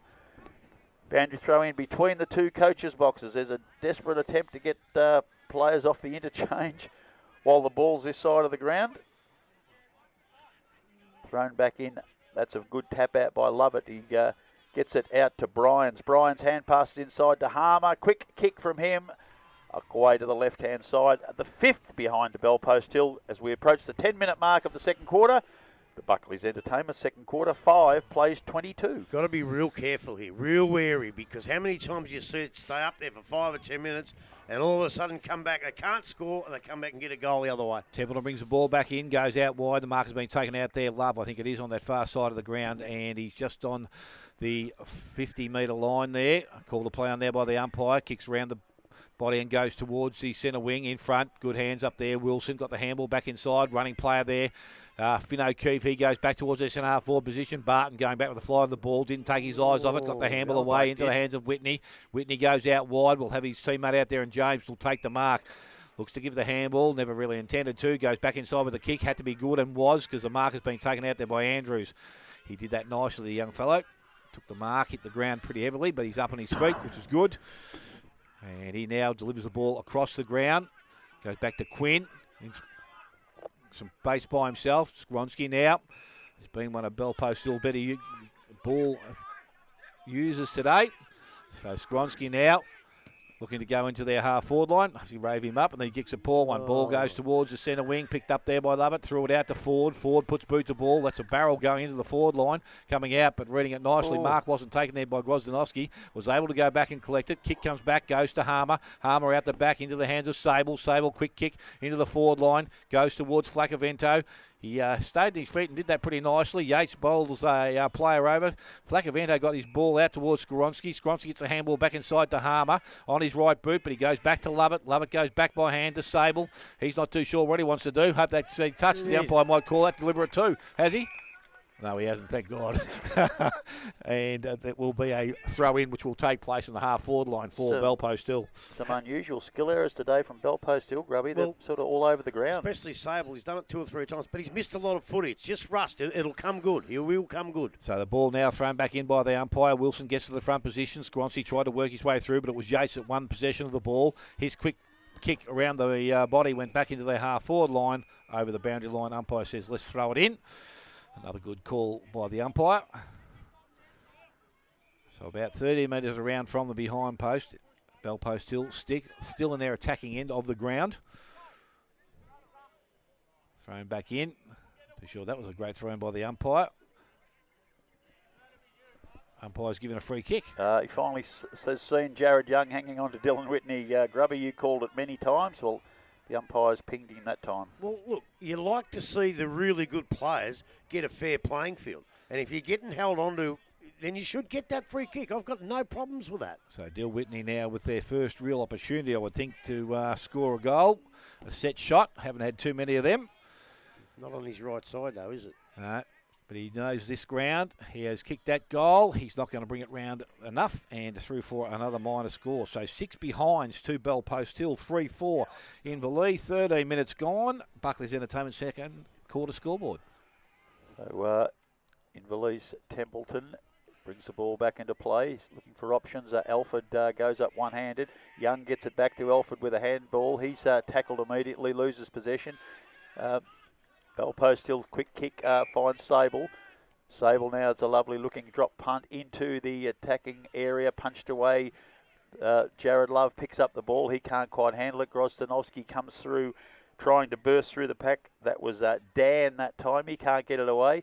Kicked off the ground again, out towards the boundary line. Burke's pushed off the ball. Dalton Grundle's operating way up there on the half-back flank underneath the scoreboard. He needs to be down the other end very shortly, like about now as Matt Pike attacks, and there's nobody there except Mays. He's pushed in the back. The umpire saw that.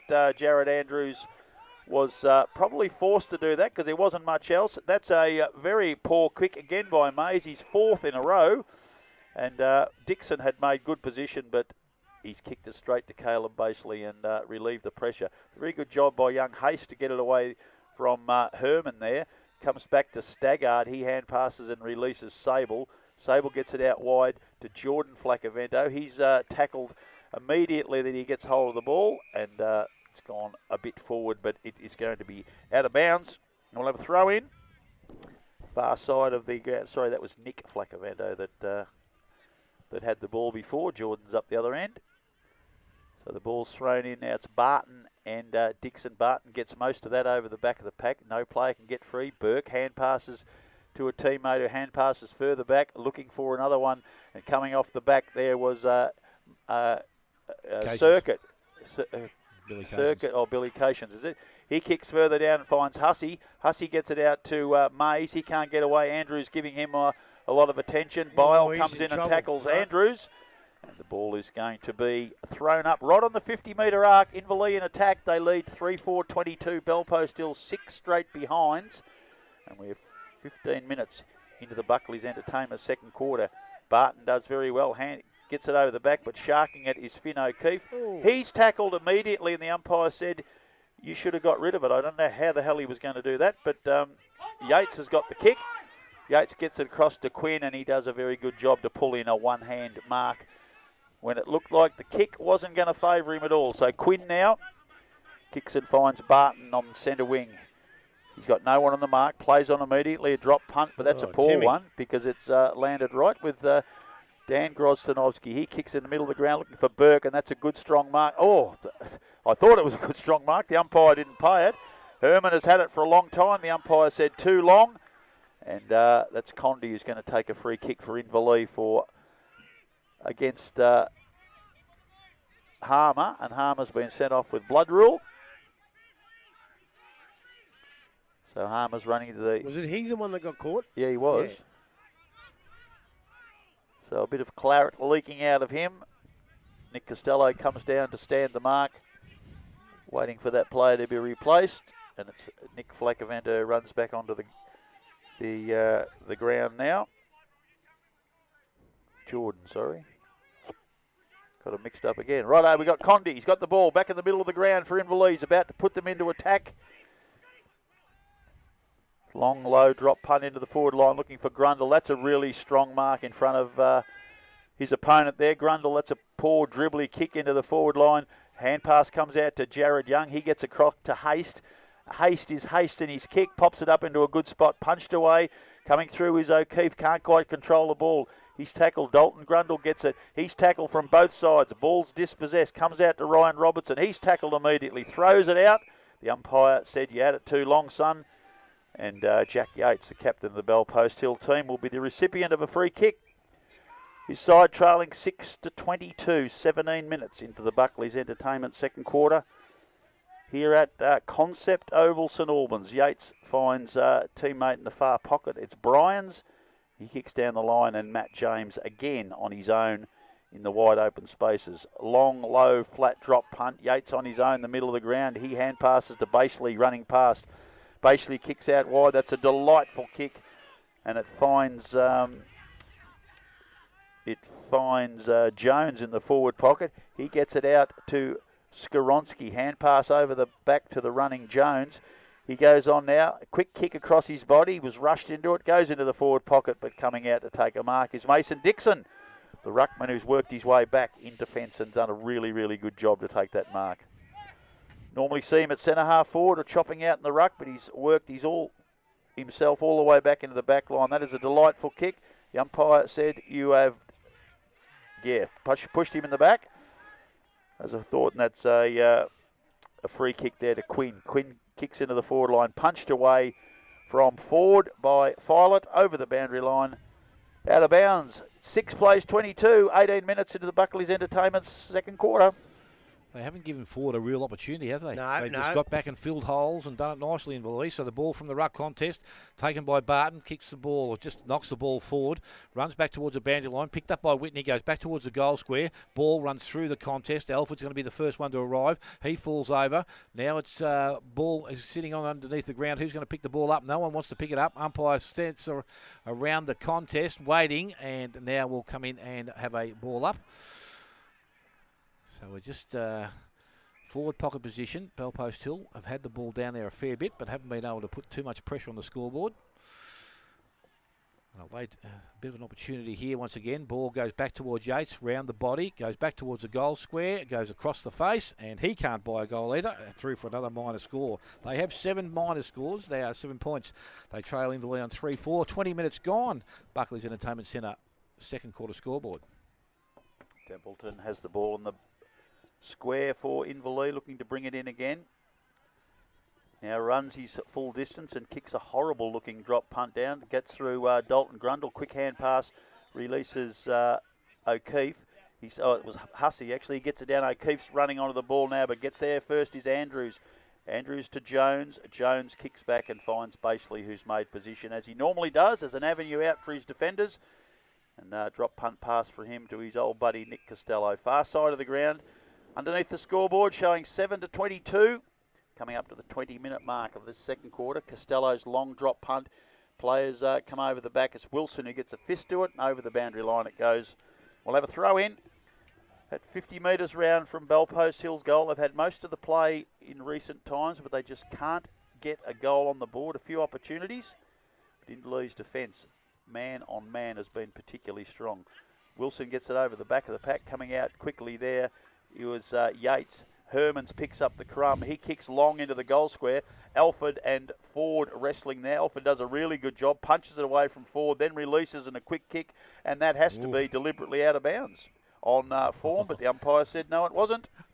I think common sense was right, but if you're going to be consistent, that had to be based on the other one. I would have thought so too. Yes. Anyway, it's going to be a throw in. The umpire might have read the game a little bit better than the last play, I think.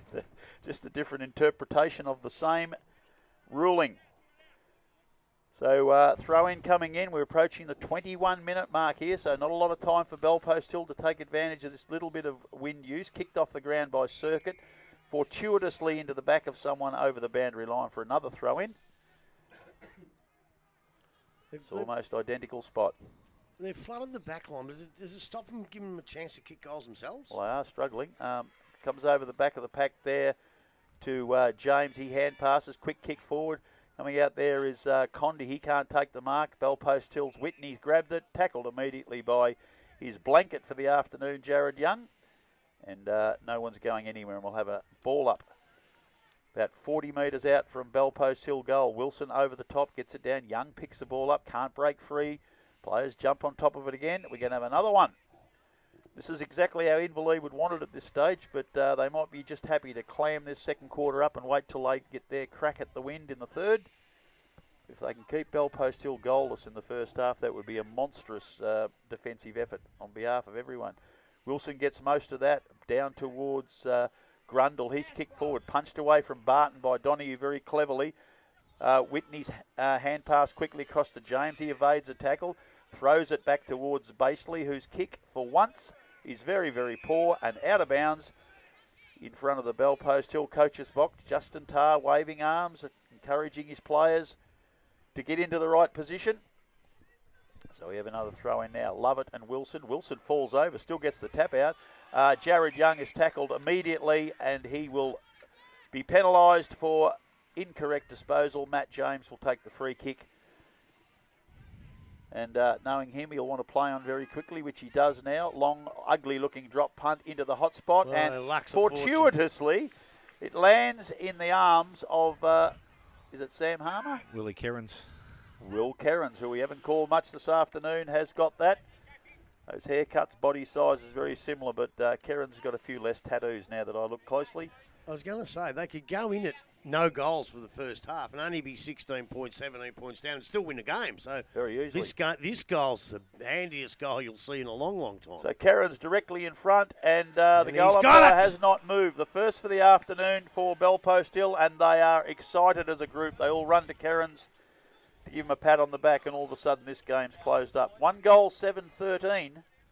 Plays 3 goals for 22. 23 and a half minutes into Buckley's Entertainment second quarter. Probably beaten for most of the first quarter and haven't been able to score in the second quarter, and they're only a couple of goals down.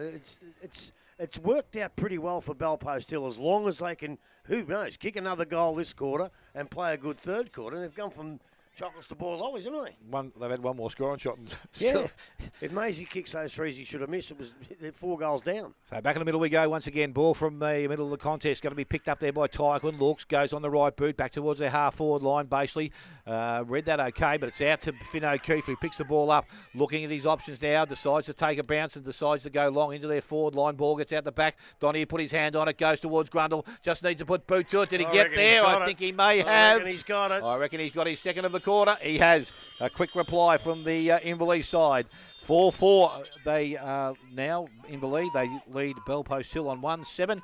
25 minutes gone. Buckley's Entertainment Centre, second quarter scoreboard. Well, the ironic thing, I was going to say it, but I never got a chance to say it. But when Inverleigh had all their players down there cluttering up their defence, all right, Bellpost Hill for a long time couldn't score.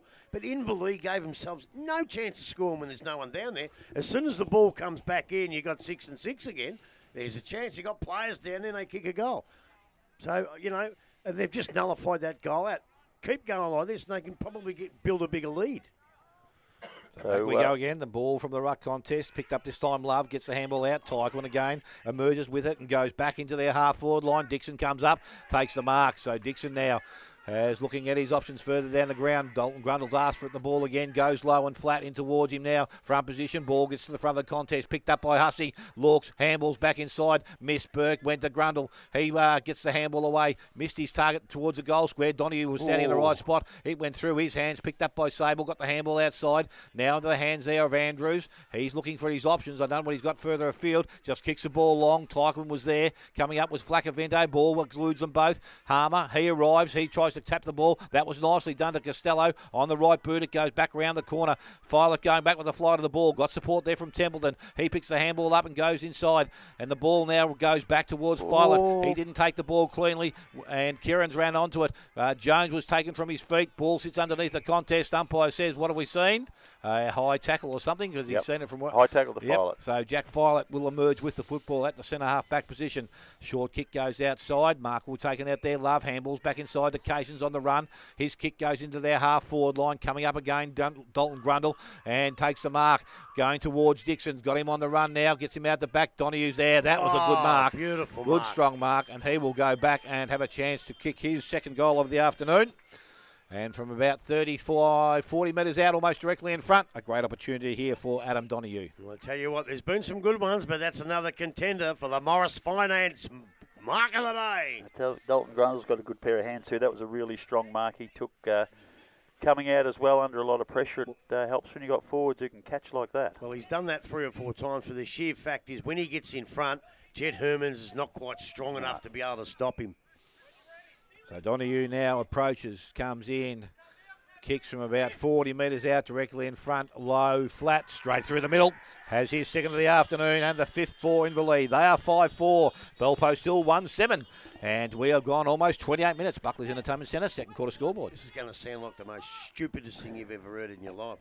But Bellpost Hill kicking their first goal, they're probably better off on the scoreboard not kicking one at all. Because then, as I said before, it's opened them up. They've all gone back to their positions and they've banged on 2. Could have had 3.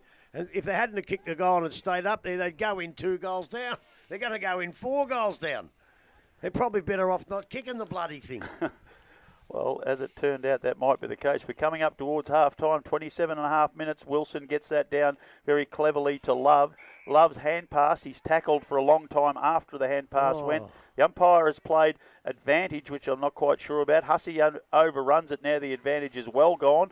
But they're trying to get it back again. Hussey this time, again, long, low, drop punt. Balls are. That's a great mark by Josh Andrews. What a ripper. That'll definitely be another contender for the Morris Finance Mark of the Day. What a ripper by Andrews under enormous pressure. The slightly built youngster. He's such an improved player. That was a beautiful mark from him. He's played on now. Long drop punt out to centre wing. The clever use of the body there by Jack Yates. He's taken a mark at the back of the pack. And he will keep Bellpost Hill heading towards goal. 28.5 minutes now. Can't be too much longer. That is a great kick, and he's found Adam Costello. He's just forward of the centre wing by a metre or 2. And he's looking for options, but the Inverleigh defence has worked back, and midfielders and forwards have all worked back to build a wall. And they've done that very good job all quarter. Punched away by Grozdanovsky. Down to Sable. He kicks across into the pocket. Ball over the back of the pack to Tyquin. He kicks across goal, and Nathan Mays is the recipient. He gets it on the bounce. He's got a teammate further on, and that is his best kick for the last little while because he's kicked it straight to Finn O'Keefe, and that'll relieve a bit of pressure and should get his team through without further damage to half-time. O'Keefe kicks down the line, centre wing. He's got Wilson jumping at the back of the pack, but Adam Costello roves. He kicks very neatly down the line, but just out on the full.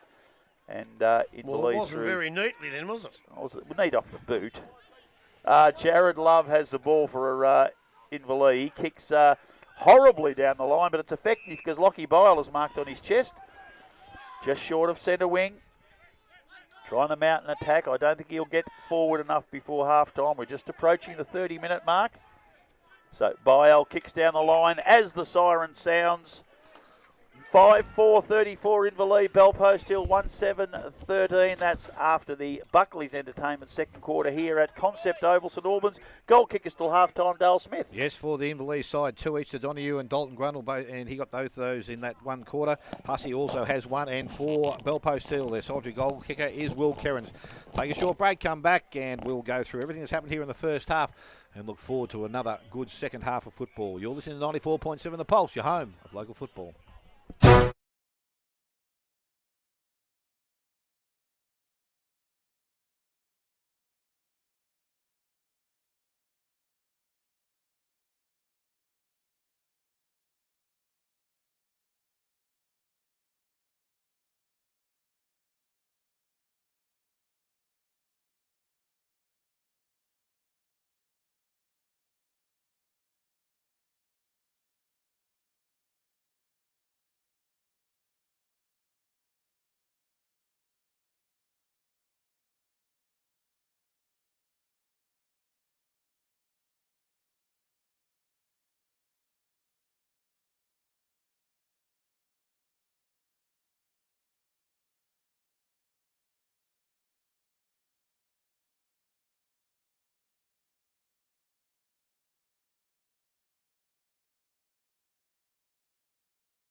Broncos just taking up position here. It's the qualifying final, GDFNL at St Albans. 5-4-34 Inverleigh, 1-7 Bellpost Hill third. And we start the second half.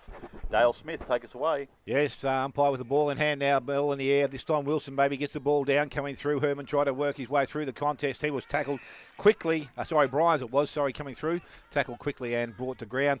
Bellpost Hill with some work to do in this third quarter if they want to get themselves back involved. Inverleigh with a great opportunity, kicking with a breeze, can stretch the margin and give themselves some little bit of peace coming into this last quarter. But it's from that position now that Fantello delivers the ball back towards centre half forward. Mark not taken out there into the hands of Costello. Tries to get the ball out towards Barton. Barton got the handball out the back door. Again, running onto it, there was Bryans. Goes back into their forward line. And Mark coming out there was Dan Groz. So Dan Groz now with the football. And he will chip the ball short. Mark will be taken there. Tyquin just defensive side of centre half forward or centre half back for them. Ball goes out wide. Went towards Young. Didn't take the mark. Went back and collected it. Got the handball there. Cations on the overlap. He goes quickly into the forward line. Donoghue on the lead. Ball bounced into him. Now he's got the ball. Got the handball away. Teammate under pressure, but he's got the ball solo away. Goes back to where Donoghue will go backwards. By Al. Bit more pressure in the game here. Wilson went for the target, missed the target. Ball was being turned over, and Bellpost Hill emerged with it. Ball gets towards centre wing, picked up by Costello. Sable now with the ball, chips the ball towards half forward. Said his team had a bit of an opportunity there, and the task was too big. Mark has been taken out there by Alford. So Alford now for Inverleigh's defensive side of centre wing. He's looking at his options further down the field. Decides to go towards centre half forward. Grundle's the target. He's in front. Hands have been good. This time the ball comes out. Love it on hands and knees. Got the handball out. I went to Andrews. He got rid of the ball. Umpire comes in and ball will be going back to him. Point of the square pretty much. Inverleigh's maybe at their attacking end. Ball will be thrown back up very quickly again. Wilson up over the top. Ball comes out of it. Goes to Staggard. Puts boot to ball. Goes high. Back towards centre wing. Coming out to meet the ball. Cations. Bounces. Went towards the boundary line. Costello can't keep it in the field of play and will go over. And we will have a throw-in which will take place. Again, true centre wing.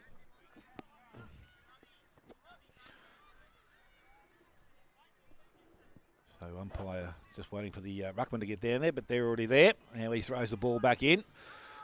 Love it, front position. Taps the ball back to the boundary line. Tyquin has the ball, puts it over the top. Only as far as Bryans once again. Picked up there. Sable got the handball out. Fantella was going to use his teammate Whitney, but ignored him and went to Staggard. Good option. Goes into the hands of Barton. He plays on. Long, quick kick into the forward line. Goes towards Yates. He's in front. Went back after it. Tackled Alford. Brought him to the ground. Umpire said there, no prior opportunity. Good decision there. Umpire will take the ball back about 30 metres out from the Bellpost Hill goal. That was experienced by Fantella. He had two options. He gave it to the bloke without the pressure on him. So the ball now thrown back up, goes towards Ford. He's probably first opportunity at goal. It's going to roll, but will be just offline through for a minor score. Bellpost Hill to 1-8 now. Inverleigh 5-4. We have gone just on 3 minutes. Lifeline, third quarter scoreboard. Cations for Inverleigh has the ball in the goal square. Being very, very patient indeed, looking for options. He's now gone for a long kick down the line, looking for Dalton Grundle. He can't hold the ball. Circuit is tackled. Alford runs past, does a very good job, taps it along in front of himself, gets it on the bounce now. Hand passes long down, looking for O'Keefe, basically with him, and they escort the ball over the boundary line. It's now in a quick flash in Inverleigh's attacking area. They lead 34-14. And the Eric Nichols clock tells us it's 3 minutes and 40 seconds into the De Grande Sport and Cycle third quarter. And that gives us a chance for a big shout out to Geelong West Giants. A magnificent spread at half time. Thanks very much, fellas and girls. Oh, delightful. Lovett and Wilson. Wilson gets most of that. Jared Young is the recipient of the tap, but his quick kick forward has found Caleb Bashley. He gets across to Matt James, who's loose on the halfback flank. Touches the ball down once. Long drop punt. He'll be looking for Adam Costello, and Billy Cations outmaneuvers him. That is a terrible kick aiming for Circuit. Circuit's going to get it on the bounce though. Hand passes inside to Tyquin. Tyquin kicks forward. The ball is dropped there by Harmer to Donoghue. By hand to Burke, and a quick kick from Burke is offline to the right-hand side. One behind only. 5-5-35 Inverleigh.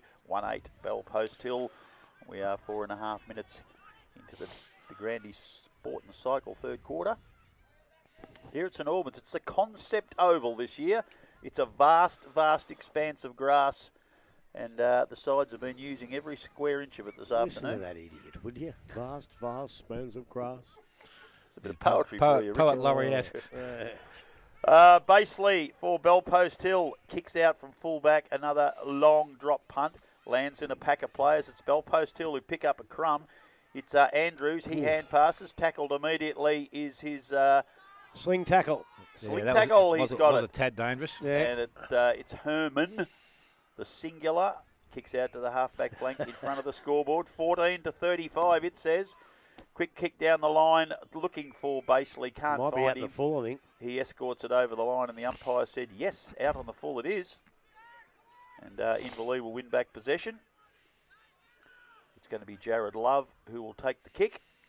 I think everyone's bagging my shoes over the past few weeks. Did you see Johnny Mitchell's? They're orange. Oh, no. That's in the train driver. Cations kicks forward for Inverleigh. He's looking for Burke. Lands in front of him. Burke does a very good job to win back position. Staggers a little bit and gives it back up again to Lovett. Lovett across to James. He evades a tackle. Has a bounce. Runs inside. Goes for another Sol the dummy hand pass. Looking for his teammate there, but a very good effort by Condi. Forces the ball and Will Ford over the boundary line. Will Ford hasn't really had a sniff this afternoon. And one quick kick at goal there just a little bit before, but Alford's done a fine job on him, as the whole team. Yeah, I think it's more the whole team. I think so. Lovett and Wilson again. Wilson over the top, thumps it a long way forward. It's going to beat young Haste over the boundary line. He just hasn't had any real opportunities, has he, Will Ford? It's No. nothing to do with his own form, I don't think. No, they've sort of out-bell-posted Bellpost Hill, if that's possible. Well, yeah. God, Christ. It's a throw-in again. Wilson front position, gets it down. Young tries to get it. He loses possession, but he tackles Sable immediately when he got possession and forced another ball up. Been a very, very tough contest this afternoon. Players will rest well tonight. Wilson again, that's a great hand pass to Circuit. He releases Love on the run. Drop punt from him into the forward line. Grundle and Andrews looking for it. Bounces over everyone. This funny-shaped ball always causes that issue. No one can get their hand on it. Tackled immediately there is Mays, I think. The umpire says you've had it too long, son. And Nick Flaccavento is going to take the free kick for the Bellpost Hill side in the back pocket. Long drop punt from him. Very, very close to the boundary line. Wilson goes up, punches the ball forward. First onto it is Circuit. He can't get a handle on the ball. Lovett tackles him immediately. Ball's bobbling around there, and finally Lovett picks it up. Strolls over the boundary line. We'll have another throw in. 35-14. Inverleigh have their noses in front by a fair way in a low-scoring game. Hard to imagine Bellpost Hill conjuring up enough, but they will have the wind coming home in the last quarter. Wilson over the top again. He's really become quite dominant over Lovett in this game now. Love does a very good job. Belts it out of the path of Adam Costello. Picks up the crumb himself. Kicks long and wide looking for Grundle, and he finds him right on the 50-metre arc. Turns around quickly. Low drop punt pass. Donahue drops the mark. Comes back inside with a cute little left foot kick, but it's going to land in the arms of Caleb Baseley. Bellpost Hill will relieve. Another tight situation. Baseley's got Ren Lovett on his own on the half-back flank. One-handed mark by him. Passes inside, finds Andrews. He kicks down the line, but over the top of Will Ford's head. And Alford takes a mark on his chest. Releases Templeton with a handball. He kicks back into the forward line.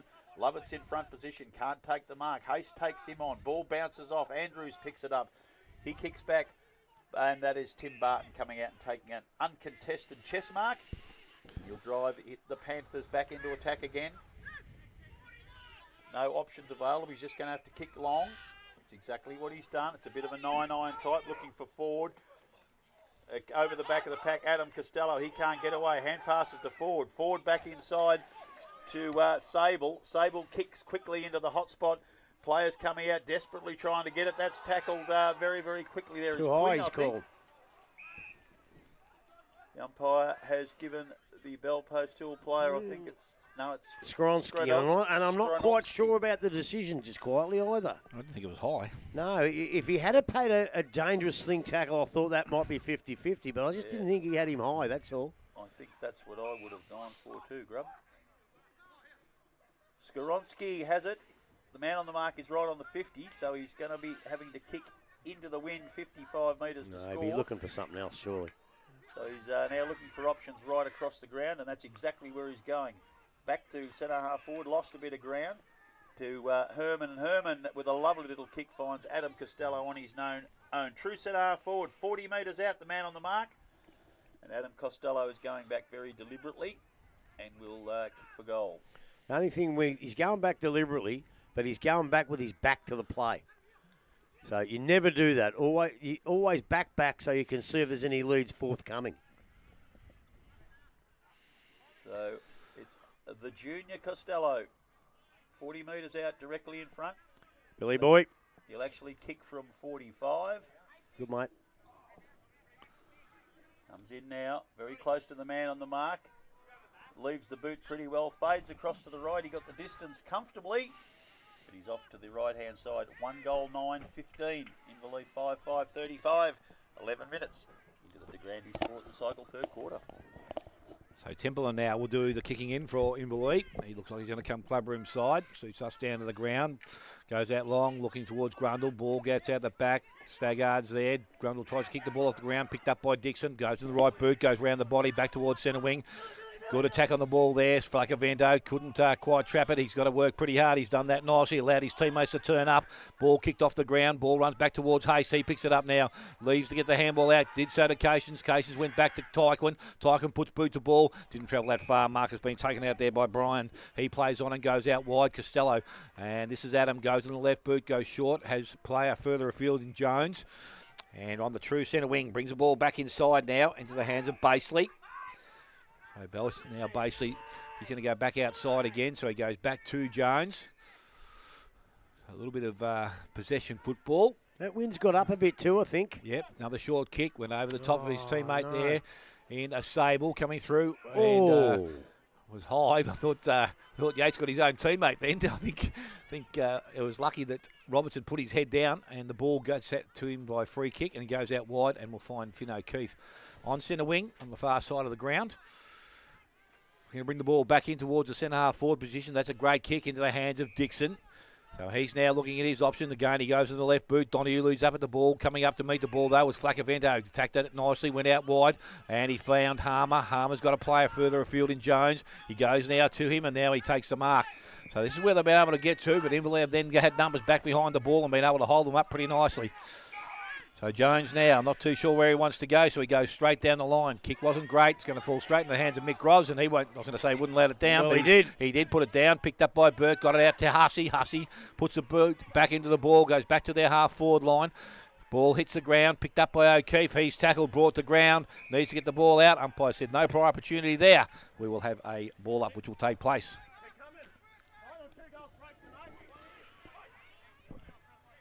Umpire now restarted with a throw up. Dixon going into the ruck. He gets the ball down again. Ball runs back towards the boundary line. We'll go over. We'll have a throw in, which will take place. Strange as it may seem, they don't want to fritter away too many opportunities. They need to get a couple more goals. They're just leaving the door open for Belpost Hill at the moment. So umpire with the ball to be thrown back in. Again, Dixon and Lovett doing the ruck work. Lovett ball out the back. Comes back into the hands there of Bryans. He puts his head down. No too prior opportunity for anyone to get the ball out there, so his umpire will take it back. We'll have a ball up, similar position. Lovett doing the ruck work. Again, bit of strength, takes the ball away into the hands or running path of Fantella. He puts boot to ball. Kick wasn't great, gets out the back, and again, numbers there. Grozdanovsky picks the ball up. That's Mick, got the handball away, went back towards the boundary line and over. We're going to throw in this time. Belpost still attacking in, so in between centre wing and half forward. We've ticked over 14 minutes of the Lifeline third quarter. It is Inverleigh 5-5, Belpost still 1-9. Must remember the Lifeline third quarter, Dale. I think I've been calling one of the other sponsors, but we'll go back to Lifeline. Dixon does a very good job, gets it to O'Keefe. O'Keefe kicks down the line. Staggard's in good position, but the front of the pack, Hussey tries to win the ball. It doesn't, escorts it over the line. We're going to have another throw in right in the interchange gates. True centre wing. I thought that. Yeah. You've been calling it DeGrande Cycles. I'm terribly sorry. I apologise to Lifeline. And remember, you cannot do it on your own. Don't try and get out of trouble now, mate. You're trying to get out yourself out of trouble now. Barton wins that tap out, puts his teammate in the rush, but it's Paddy Burke who's the recipient for Inverleigh, and the ball again over the boundary line. Players are desperate. Inverleigh, as Grubby pointed out, I reckon they need a couple more goals while they got this wind. In a final, you slam the door shut. Most definitely do. So we're waiting for it. Ball's thrown up now. Barton again lays it down for James. He's tackled immediately, but hand passes to Yates, and that was enough to release the ball. Yates kicks down the line. Filet front position. Nick Costello does a very good job to get it away from him. Condi goes inside to Circuit. Circuit's long drop punt down the line. Be looking for a Dixon, but marking very easily on the chest at the back of the pack. Reading it perfectly is Basely. He quickly kicks down and finds Tom Bryans, who's played a pretty good game this afternoon for Bellpost Hill, the youngster. More votes. You gave him votes last week when you never got a kick. He kicks down the line. Barton's in front, punched away by Alford, and Condi's a recipient of that rebound. Gets it to Circuit. Circuit, long hand pass back to Grozdanovski, who's pulled off the footy and will be penalised. Didn't quite get a foot to it.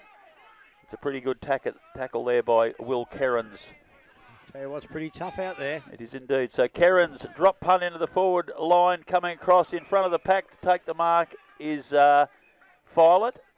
Young and Whitney are continuing their little private battle they've had all afternoon. And he's pointing and waving, but Filet is now the relieving kick from defence. Kicks down the line. Grundle jumps from the back. He can't hold the mark. Fantella gets it inside. Kicks quickly forward. Nick Costello's his target, and he takes a very, very strong mark in front of Billy Cations.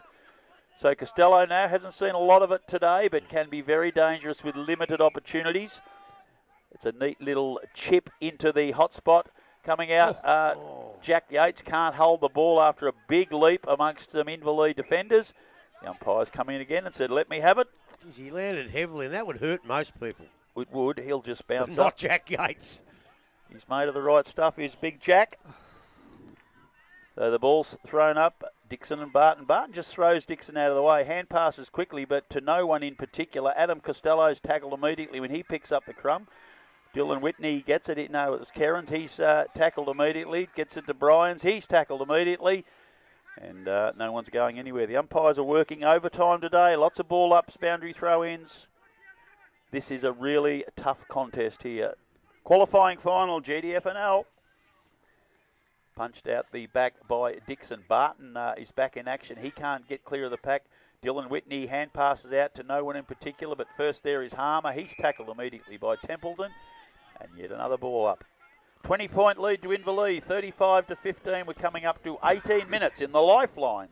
Third quarter here. That's better. GDFNL's qualifying final.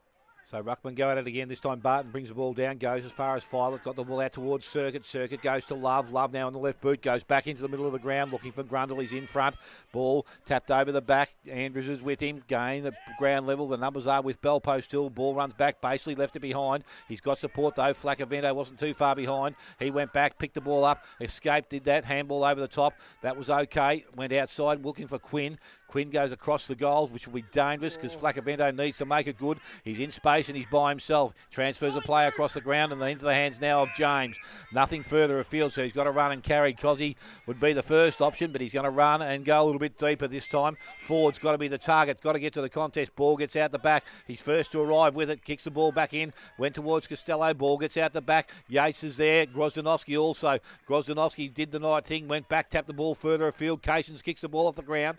Only as far as Fantella, who's in a little bit of space by himself, went back, picked the ball up cleanly on the left boot. Kick wasn't great, but it went back into their forward line. Oh, that was nicely done by Templeton. Comes out and defends nicely. Kick goes back outside from Byell, goes back inside looking for Tyquin. Interception was by Basely, couldn't take the mark. His ball has been kept alive. Inverleigh get the ball outside to Robinson. Robinson now to Templeton, and he goes to centre forward. Donahue in front. Mark not taken. He stays on his feet, picks the ball up, swings on the right boot, goes back to the goal square. Nice kick. Mark has been taken, and it will be Jared Love that will go back from 20 metres out directly in front and have a chance to extend this current 20-point lead. Well, I tell you what, I hope the forwards now do the right thing by the backman, because that was a magnificent... Their defence has been sensational down there. So Jared Love, 20 metres out. Opportunity for his first goal of the afternoon. And the margin will go to that 26 points. So Love comes in from 20 out. Kicks on the way. Umpire stands, looks straight over his head. He has got his first and the sixth goal for Inverleigh. They move to 6-5. Bell Post Hill are 1-9. We have ticked over 20 minutes. Lifeline, third quarter scoreboard. That's just a great team goal. The defence were magnificent getting it out. They got it into Tyquin in the middle, who handballed it out. Down to Donahue. A beautiful kick to Love, and he put it right through the middle. And that's the footy you want to see in finals. It's getting to a stage where you don't want them to kick any more goals here, Bell Post Hill. I know they've only kicked one, and they might have to kick 6 or 7 in the last quarter, but they can do it. But Inverleigh, if they kick another 1 or 2, she could be over. It's Wilson wins it again, but it's Matt James trying to evade tackles, hand passes back, but that his hand pass has been cut off again. It comes to Fantella. He kicks across the body, but it's intercepted. Tyquin gets it. Kicks down looking for Donnie, who has been a very, very effective forward. He's got the ball on a string. Hand passes very cleverly inside to Love. Love goes back to Hussey. Hussey kicks long into the square across his body, and that's a fantastic effort by Andrews to mark over the back of Grundle. He takes off 3 bounces and kicks long, low down the centre wing, looking for Harmer, but it's young Haste who gets the ball and kicks back into a very good spot and finds Jared Love on the lead. So Love had just kicked that last goal to extend the lead to 26 points. That is a horrible kick. Goes into the forward line, can't be marked by Quinn. Donahue picks up the crumb, kicks across his body just to the left-hand side. Another behind, 6-6-42, plays 1-9-15, 21 and a half minutes into the Lifeline third quarter. This is high-quality finals footy action. I tell you what, it was a horrible kick, but when you kick it into the forward line, it becomes a chaos kick, and anyone can get it, and Donahue got it, and probably should have kicked the goal. Yeah, by his normal standards, he would have. He's been very, very dynamic down there today. So that's a quick kick coming out as to take the mark is Andrews. Was basically who kicked it out. Andrews has been very, very good today again. Improved young player. Drop punt down the line, looking for Barton, and he doesn't let him down. That's a really strong mark from the big fella. More than serviceable again today in the ruck or key forward. That's a lovely pass from him, finds Sam Harmer on the lead. They're still only on the centre wing, though, trying to mount something, desperately needing a goal, or at least make sure there's no more kicked against them in this third quarter. So Harmer gets a hand pass on the outside to Andrews. He kicks down the line. He's kicked to a very hot spot for Inverleigh defenders, but Barton, it is the big fella who roves the pack, quickly kicks forward looking for Yates, punched away very well from him, from one Grozdanovsky to the other. Hand passes across to Byal. He kicks long down to the centre wing. Pack of players there over the back of the pack. Well, there's a little unusual fumble by Bashley. I thought he had it in the back there. Comes across to Mays. Mays gets it out to Hussey. Hussey kicks down the line looking for Donahue. He is behind Quinn at this stage. Quinn comes forward, slaps the ball to his advantage. Hand passes inside to Staggard, who kicks down the line, but punched away from Flacavento by Templeton. It's out of bounds, right beside the Morris Finance sign underneath the scoreboard, which shows Bell Post Hill 1-9-15, Inverleigh 6-6-42, 23 and a half minutes into the Lifeline third quarter.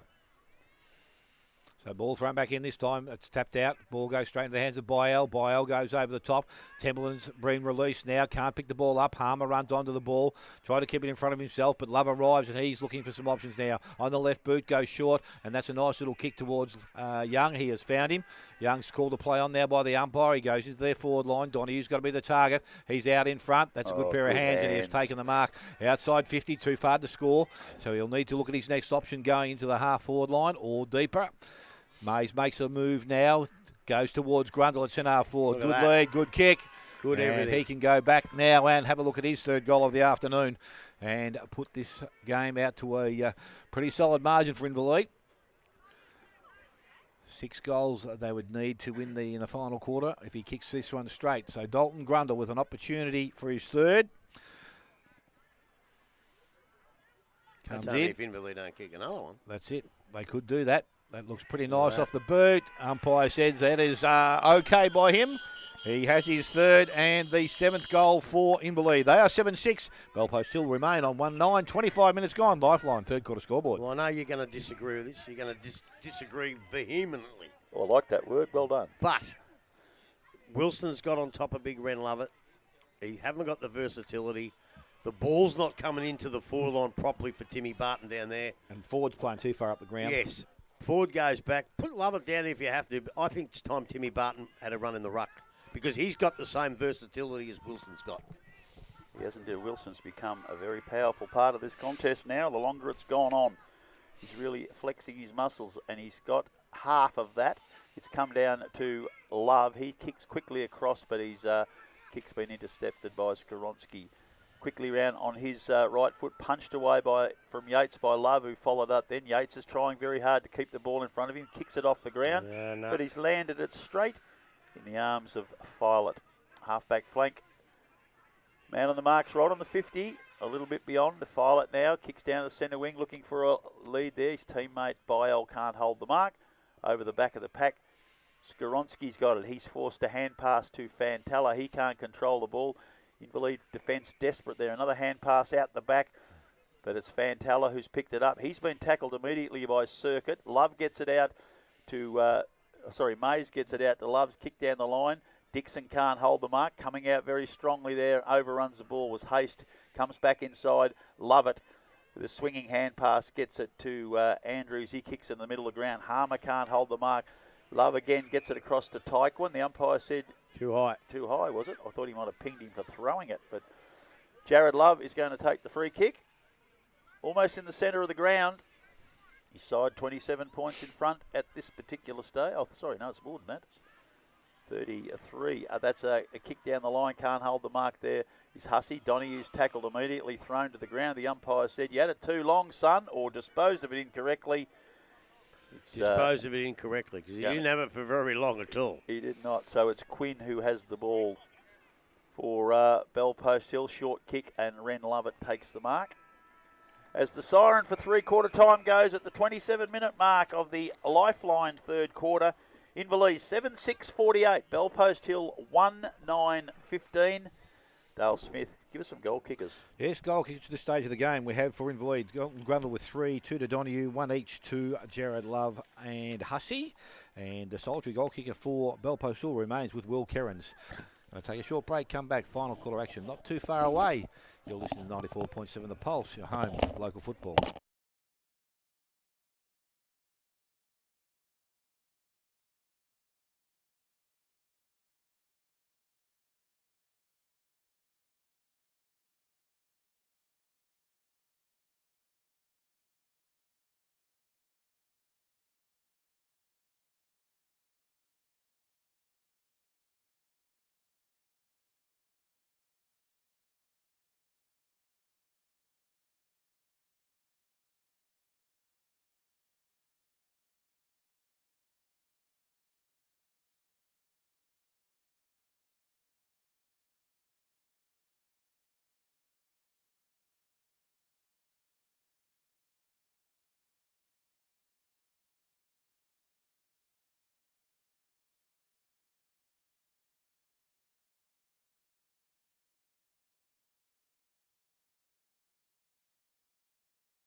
The last quarter, brought to you by Morris Finance.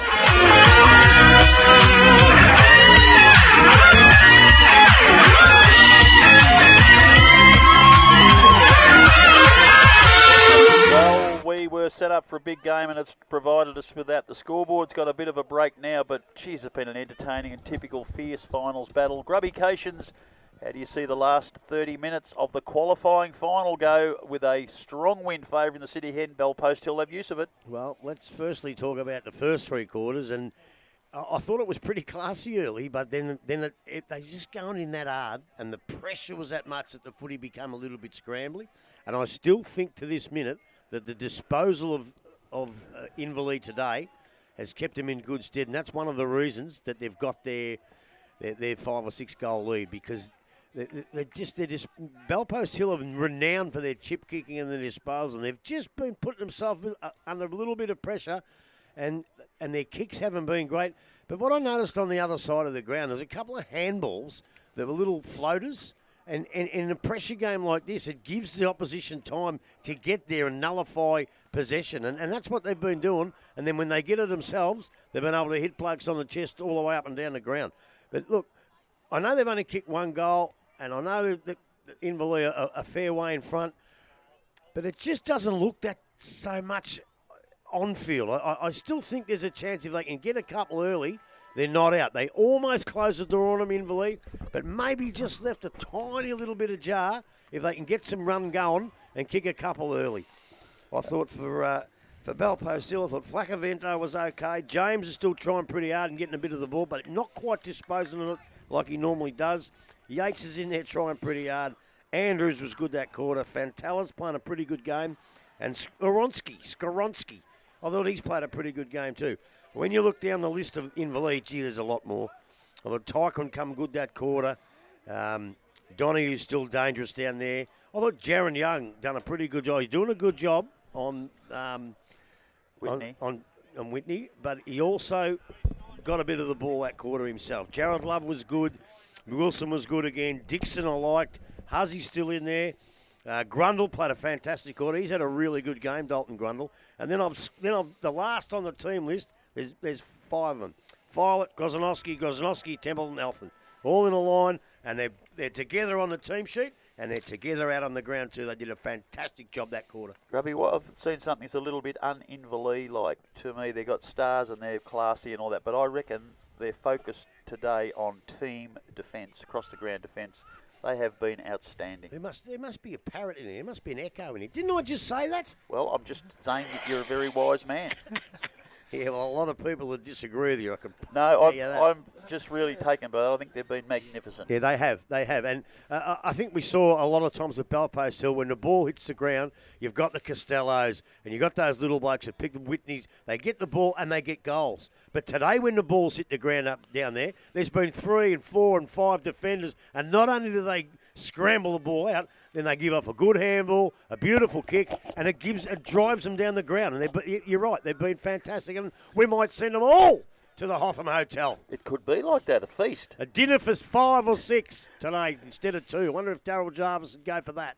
Well, Dale Smith, this is the final quarter. You have been sensational for the first 3, son. Bring us home. I'm not quite sure about that. Hey, it's all right. You look after the players, I'll look after the commentators.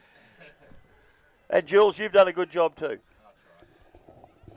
We've gone past 1,000 viewers on YouTube too, so well done everybody for tuning in. We appreciate that. Is that 250 each quarter? Ball is thrown in there by the umpire, and it's going to be coming out through Yates. Yates puts boot to ball, goes into the half-forward line. In front, Kerins couldn't take the marks. Ball was from Cason behind. Whitney runs onto the ball. He goes long, back towards goal. Here we go! You wanted to start. That's what you wanted. And that has taken all of 17 seconds. Dill Whitney has his first of the afternoon, the second for Bell Post Hill. They are 2-9. Inverleigh 7 goals, 6, as I said, 24 seconds. Final quarter action. And that's what's got to happen here. What's got to happen is Ren love it. He's lowered his colours a bit today. One big last quarter effort. Dylan Whitney's been held. Another one. James, all those blokes in there, Yates, have all got to lift just that little bit more, and 2 quick goals. And guess what? Could be in for a big finish. Don't go away, you listeners on there. What, 7,000? Stay there.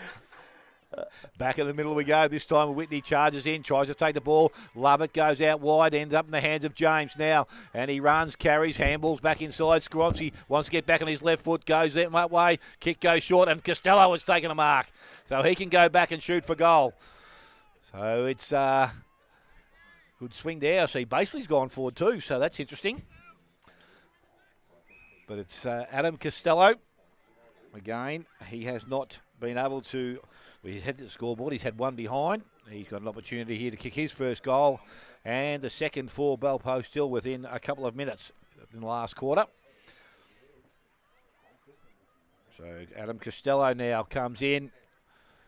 I suppose there's not many more important kicks, but this would keep up some sort of momentum. Kicks that goal. He has got the distance. He has got the accuracy. He's got everything. Goal. He has got his first goal of the afternoon, and now the third for Bell Post Hill. They are 3-9. They trail Inverleigh on 7-6, and we have gone just on 2 minutes. Morris Finance final quarter action. Well, I said it in the third quarter. They didn't quite shut the door on them when they had the opportunities. They've only kicked one for the first 3 quarters. They've kicked another 2 in 2 minutes in the last quarter. Don't go away. This could go the distance. It's an incredible start by the Panthers. They are an amazing football club.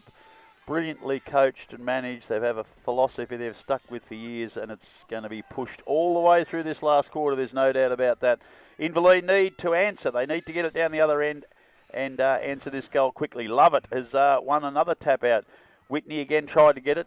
Dragged out of his hands, but it's James again. He's got the ball, runs out of the centre. Short pass out wide, looking for Jones. He gets away from his man, doubles back again, can't find anyone up forward, gone back again. Kicks high to the true centre-half forward position, but dropping back to take a mark there is Filet for Inverleigh. Jack Filet, captain of the club. He's been led them through many finals campaigns for no premierships yet. He'll be desperate this afternoon. That's a beautiful kick out to Dixon and an equally good mark. He hand passes inside to O'Keefe. That's an awful kick by O'Keefe. Wilson was the only one looking at the ball. Jared Young receives a hand pass from him. Circuit gets one back. He kicks forward. Donahue does a little double take. The ball bounces past his opponent. Flacavento comes out from defence. That is Jordan, and he's kicked the ball out on the full. Right in front of our commentary position. Finn O'Keefe gets the ball further on towards Circuit. Circuit kicks low to the leading Donahue, and he's found him inside the 50-metre arc. But he's tighter than 45 degrees, and he'll be kicking into a slight breeze.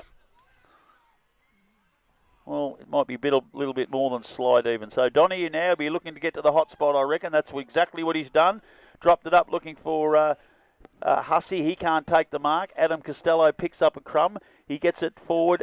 Quinn is grabbed. It's ripped out of his hands by that tackle. Donahue goes forward and gets it onto the chest of Hussey, who takes a very strong mark under a lot of pressure. He'll be kicking 30 metres out, about a 30-degree angle. It's going to be a tough kick, but he won't have any trouble with the distance and all. This might just take a little bit of fizz out of the start of the last quarter that Bell Post Hill have been able to manage at this stage. Geez, that was a good mark. He had bloke coming from behind him. He just stuck his ass out and just kept him behind him and was able to take the mark. James Hussey, better than serviceable this afternoon for Inverleigh, leaves his boot, and that is across the face, 1 point only. Takes him to 7-7-49, Bell Post Hill 3-9-27, coming up to the 5-minute mark of the Morris Finance final quarter, qualifying final here at the Concept Oval at St Albans. I'll tell you what, any of you 7,000 people watching the live stream, put a comment on if you don't think Rob and Smithy are doing a good job. Yeah, that's a good, very good point. Andrews runs out from fullback, kicks long across, and that's a very good mark by Yates. Yes, it was punched away at the last minute by Dixon, but the umpire said, you had it long enough, son. And Jack Yates has the ball right on the 50-metre arc, far side of the ground. Kicks down the wing. Love it this time. Punched away from him under a fair bit of pressure. Inverleigh players, it was O'Keefe, I think, tried to pick it up. Couldn't get away from the pack. And the umpire, Circuit, has been... Oh, there's a free kick going to happen here, I think. Circuit must have thought he was treated poorly. He got out swinging from that. The umpire said, stop it, children. And we've got another ball up. Lovett gets most of that across to Circuit. Circuit across to Love. He kicks quickly forward over the back of the pack. First one there is going to be is going to be O'Keefe, but it's kicked away from, no, it was Hussey, sorry, kicked away from him, through by Bellpost Hill for one behind. And I tell you what, if you've got any bad comments to make of me, just keep them to your bloody self. So Andrews again plays on from fullback. Drop punt out to the centre wing, looking for Yates again. It's gone over the back of the pack. Finn O'Keefe slaps it forward to Jared Love. He passes in quickly to Tyke when tackled immediately, but gets a hand pass out to Circuit. Circuit back across, but it's Herman who kicks the ball forward for Bellpost Hill. Players running towards it, Barton and Filet, but it beats them both over the boundary line. Far side of the ground, the flags are almost horizontal. The breeze is that strong. Bellpost Hill 27, Inverleigh 50. Gone 6.5 minutes in the Morris Finance final quarter. So ball will be thrown back in now, far side of the ground. Love at front position. Wilson up over the top. Ball comes to ground. Circuit runs onto it once again. Picks the ball up. Goes back into their half-forward line. Ball bounces. Flaccavento goes back. Actually, both Flaccaventos were at that contest. Ball comes out the back. Ends up with Mays. He's tackled. Brought to ground. Umpires allowed things to roll. And this time he comes in. Says, I'm going to take it back. Ball up take place about 20 metres out from the Inverleigh goal. He could have nearly got a free kick, Maisie, for in the back then. I don't think they've done too much wrong. The umpires, I reckon they've been equal to the task of the players this afternoon, been very well officiated. Ball comes from that ruck contest. Again, Flaccavento's around there. He has it, takes it out of there, kicks the ball out towards the half-back line. Fantella runs onto the ball. He is tackled by Love, brought to ground. Umpires said you had prior opportunity. I'm not too sure whether that was the case, but the free kick will go to Jared Love. You just made a mockery of that, Rob.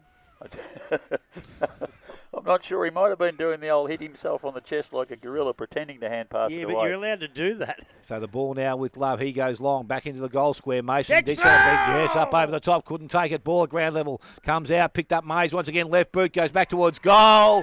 He couldn't kick it on the right boot, but he can on the left. He's got his first of the game, I think, and he puts the 8th goal on the board for Inverleigh. They are 8-8.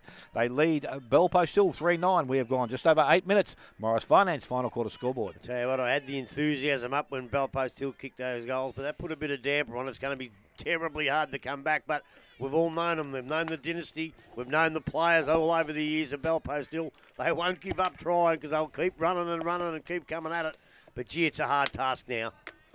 It is indeed. In the footy, a funny game. Nathan Mays had those 3 horror shots at goal, and he's kicked that perler on the wrong foot across his body in a really tight situation. So back in the middle, Wilson gets most of that, but it's Bellpost Hill through Yates. Hand passes to James. James evades a tackle, bounces twice, runs the centre half forward, and a chip kick, a very sensible kick instead of his normal blazing kick. Eyes lowered, and he found Will Ford on the lead. Man on the marks at about 48. Will Ford hasn't really had a decent shot at goal all afternoon. This is his first. And if I said it was desperate, I would not be underestimating the situation. So Ford, the leading goal kicker in the competition. If he's successful, this will be his 70th for the season. He didn't win it though, did he? He did indeed. He did. So Will Ford now comes forward now, kicks. It's a beautiful, beautiful kick off the boot, but fading a little to the left in the breeze. I think Cossey's marked that. Mark between the goal post and the point post. He was to be on the tightest of tight angles, but the modern player will just take 2 steps, kick across his body, and if anyone can do it, this fella does it. He loves him, Cossey. He loves him. Does it for fun, and that is a goal to Bellpost Hill. Their 4th. 4 goals, 33. Inverleigh 8-8-56. And that is at the 10-minute mark now of the Morris Finance final quarter. Back in the 80s when you took a mark there, it was almost a lay down misère that you weren't going to kick it on a tight angle. They all come in and done the drop punts and that.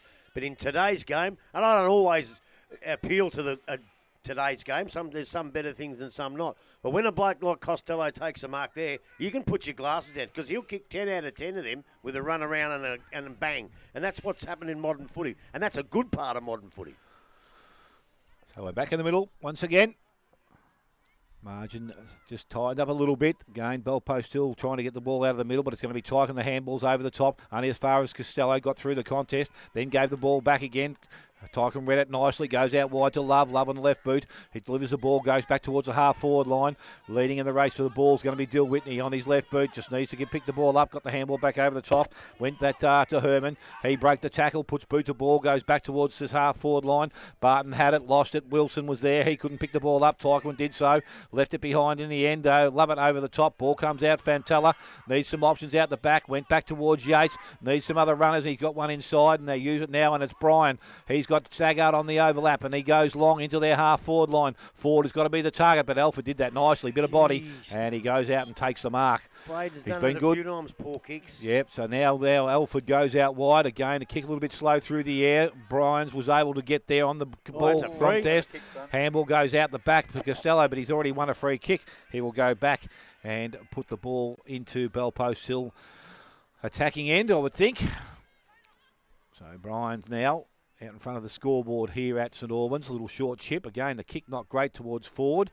Gave a look at it from the player behind in Alford. Ford reckons he was over the boundary line, but the umpire doesn't agree. Out of bounds, and the full free kick will go out the far side of the ground. And Condi, I think, is going to be the recipient out there. He's got Condi now. Part of the tight defence from Inverleigh this afternoon. Plays on. Kicks back towards centre wing. Bit of depth on the kick. Mark is not taken. Goes to Hayes. Tried to get the handball out. Did so to Dixon, but running onto it was Staggard. A little bit of time and some space. Went back towards centre wing. Mark again not taken out there. Ball's paddled forward there. Harmer it is. He's tackled, brought to ground, and now prior opportunity there. So the umpire will come in and have a ball up right on centre wing.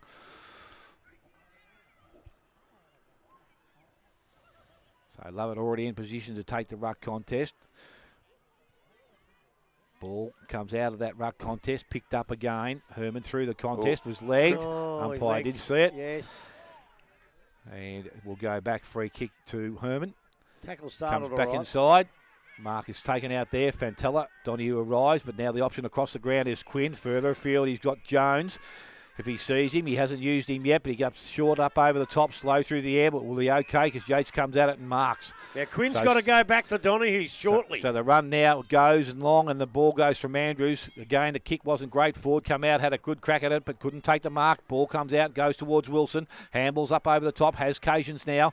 Long handball further afield. Tyquin looking to come back inside, but went out with a short kick. Kick wasn't great, and the mark has been taken out there again by Herman. So they're winning possession of the ball back again. Quickly back into their half-forward line. Ball gets out the back. Can't be taken there by Barton. Tapped it as far as Cations into the hands of Tyquin once again. His kick goes back towards centre wing. Robertson did that nicely, protected the ball drop and taken the mark on centre wing. So Robinson now slowing things down. Some short options come at him. That's where it goes towards Dixon. Infringement, says the umpire. Free kick going to Mason Dixon on centre wing far side. So Dixon now. Call the play on, comes back inside. Grundle comes up with the ball, gets underneath the contest. Picked there back by Byal. He goes forward. Oh, it could have been a trip there. I'm not too sure why it wasn't paid. The ball goes back now into their half-forward line. Belpo still. Condi, a nice one-hand grab. Plays on quickly, comes back into the middle of the ground. Tyquin in some space by himself. And he takes the mark and looks to go into their half-forward line. Hasn't he got better as the game's gone on, Matty Tyquin? So the ball goes out wide. He's got Dan Gros back. Dan Gros now just slowing things down. He's got Alford wide if he wants to use him. Options are go back inside. Goes back towards Filet. And again, Jack Filet now. Just taking up a little bit of time. Little short kick back into the middle. Cations. So Cations has got short option. Robertson didn't use him initially, but he's got another short option just over the top, and it's Condi again that slips in behind. So Condi now has a grass to be played on by the umpire and plays on and goes long into their half-forward line. Ball gets out the back, not marked there by Donahue. Ground level, Belpo still players let the ball behind. Goes forward now, Mays will run onto it, taps it towards the boundary line, picks the ball up, got a high tackle. Yes, and he will win a free kick. So Mays now just outside the forward 50, I think he is, or just on the forward 50. He knows how to do that, Smithy, doesn't he? He just drops his head enough so he didn't duck his head. He comes back inside. Good kick. Mark has been taken there by Finn O'Keefe. He can go back and shoot for goal. Distance again will not be a problem here for this young fellow. Accuracy is just all that is required. Breeze feels a little stronger at the moment. Well, that's why Donahue missed it and the other blokes missed it because they just couldn't judge it in the wind. It's got all swirly.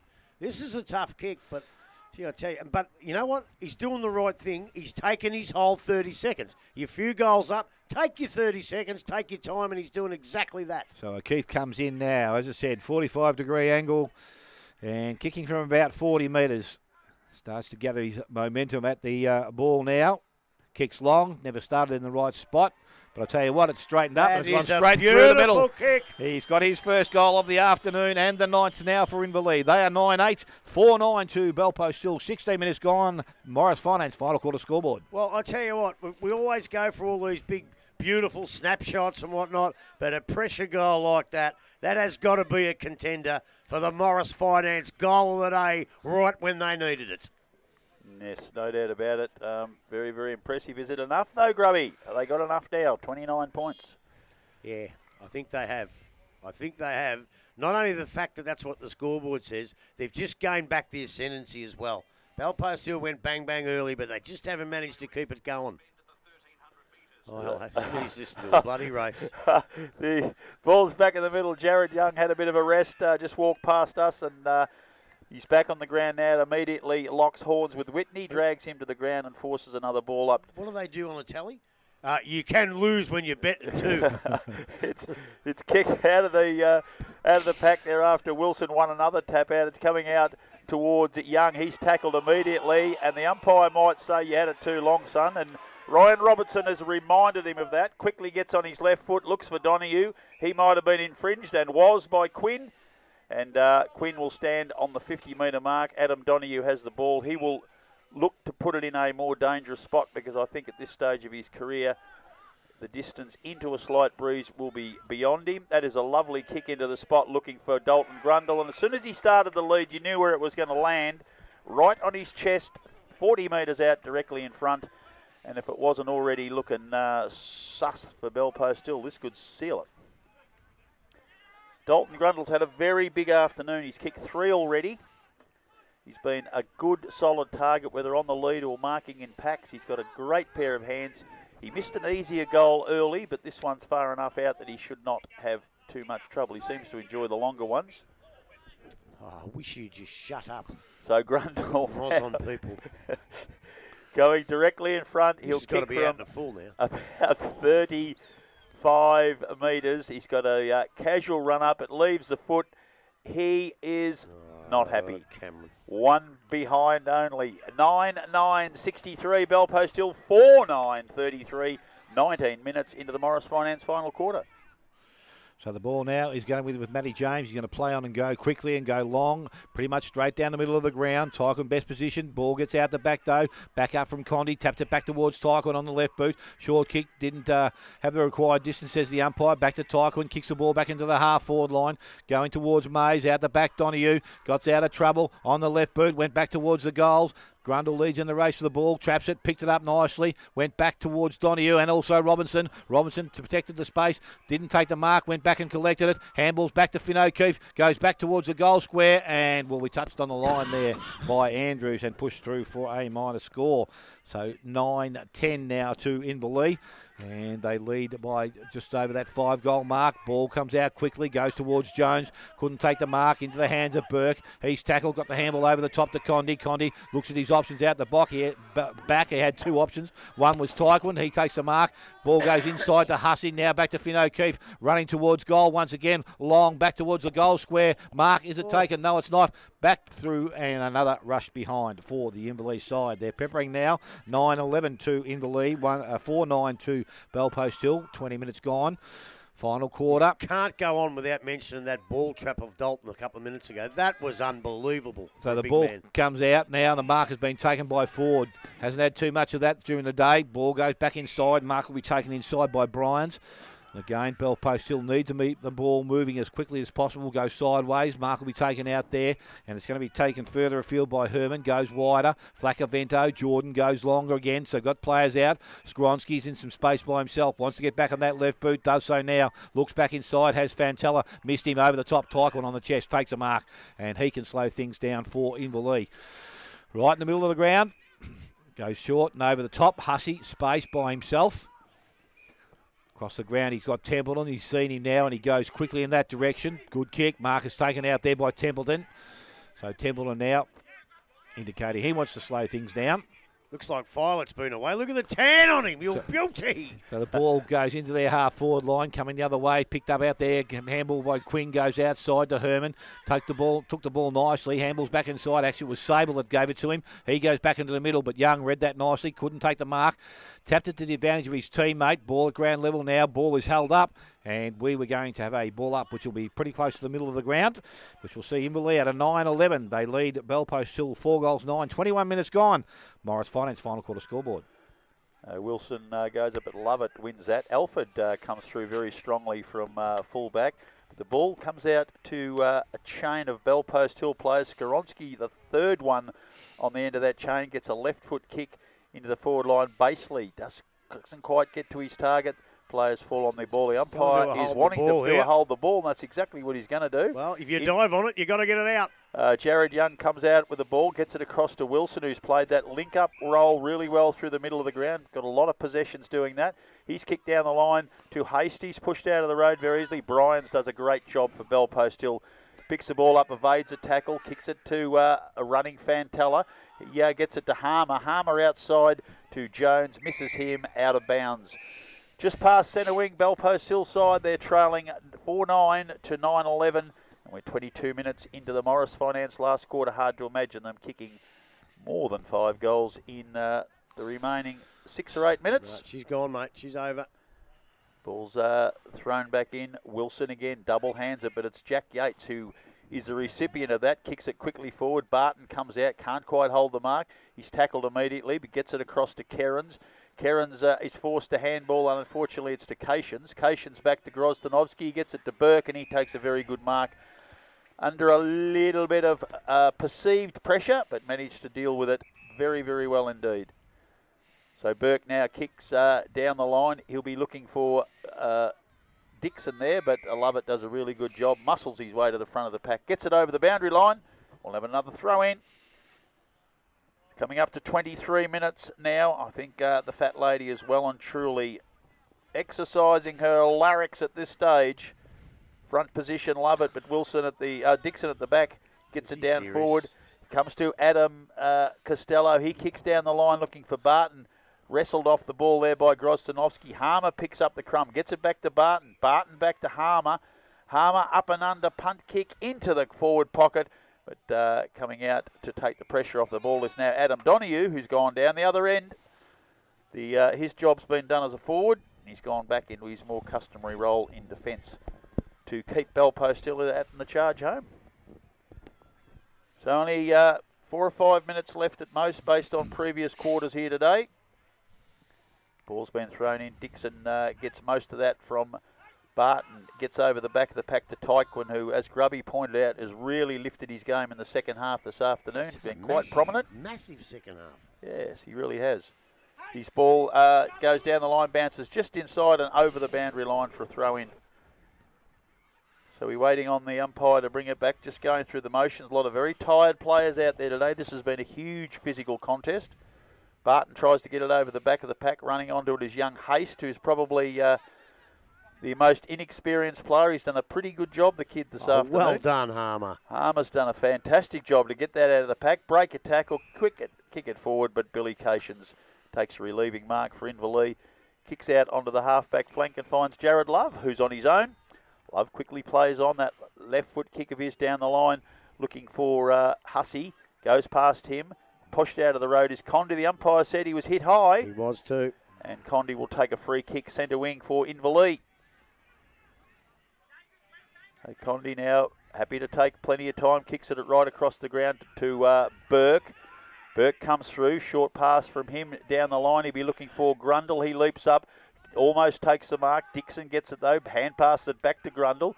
Grundle swings around on the right. Sees O'Keefe on his own on the half forward flank in a paddock, runs to the 50-metre arc, puts it into the hot spot, looking for his teammate there in Hussey, but in front of the pack there is Flacavento, that being Jordan, and he's taken the mark in the back pocket. Kicks across and finds Adam Costello right out near the boundary line. They'll relieve a bit of pressure, but the cause is gone. 33 plays 65. 25 and a half minutes into the Morris Finance final quarter. Costello now kicks down the line. The man in front is going to be paid that mark, and that is Skoronsky. Tyquin thought he had and it, has hurt himself too. Skoronsky chipped in front of him, and he's landed awkwardly on his right shoulder. Grimacing in pain. Tyquin has popped the ball on his belly. Well, I don't think there was any need to do that, Matty. Not at all.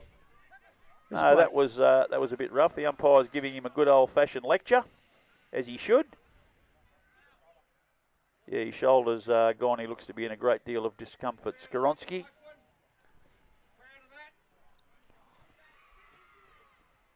So we're waiting for trainers to come. He hasn't got to his feet yet, but certainly looks like the right shoulder has popped out. He's got a smile on his face, but I think he knows that he's in a spot of bother. So Skoronsky will walk from the field with the hands of a trainer, and it's Matt James who will pick up the crumbs and take the kick for Bellpost Hill.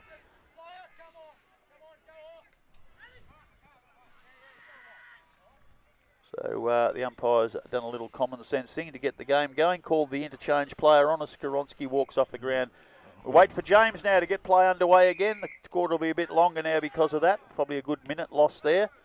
Long kick by James. Filet's making position at the front of the pack. Yates shoves him out of the road. Can't take the mark. Ball falls on the ground. Players jump from everywhere. We're going to have another ball up, I reckon. It's strange when you've been out of the game for a bit like James. Like, he's always a long penetrating kick. But your forwards aren't going to mark that when you kick it 7 kilometres into the air, are they? Nah. It was a bit of a dead ball. Yates tries to burst through the pack.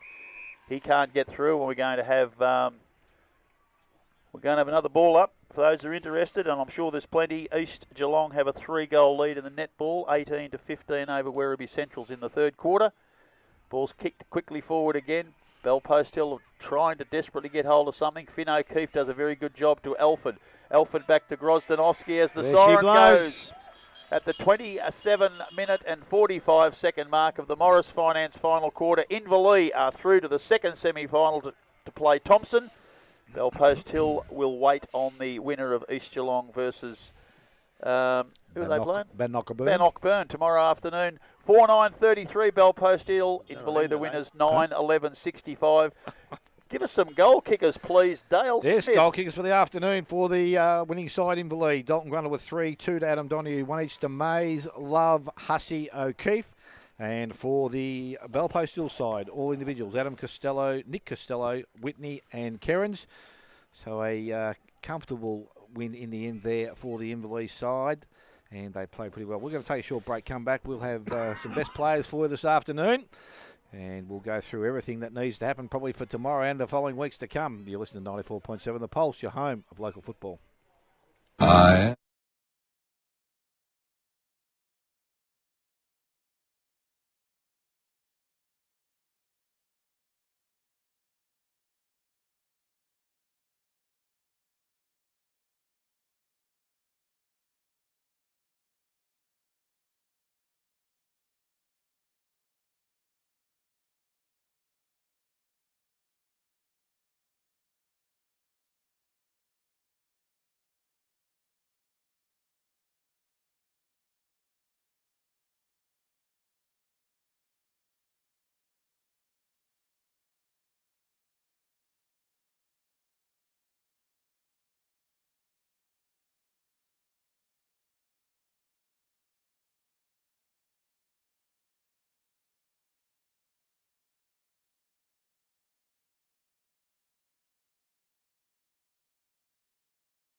Albans Oval, it's Concept Oval this year. The qualifying final has been run and won. Bellpost Hill 4-9-33 were defeated by Inverleigh 9-11-65. And Grubby, we had issues last week finding 3-2-1.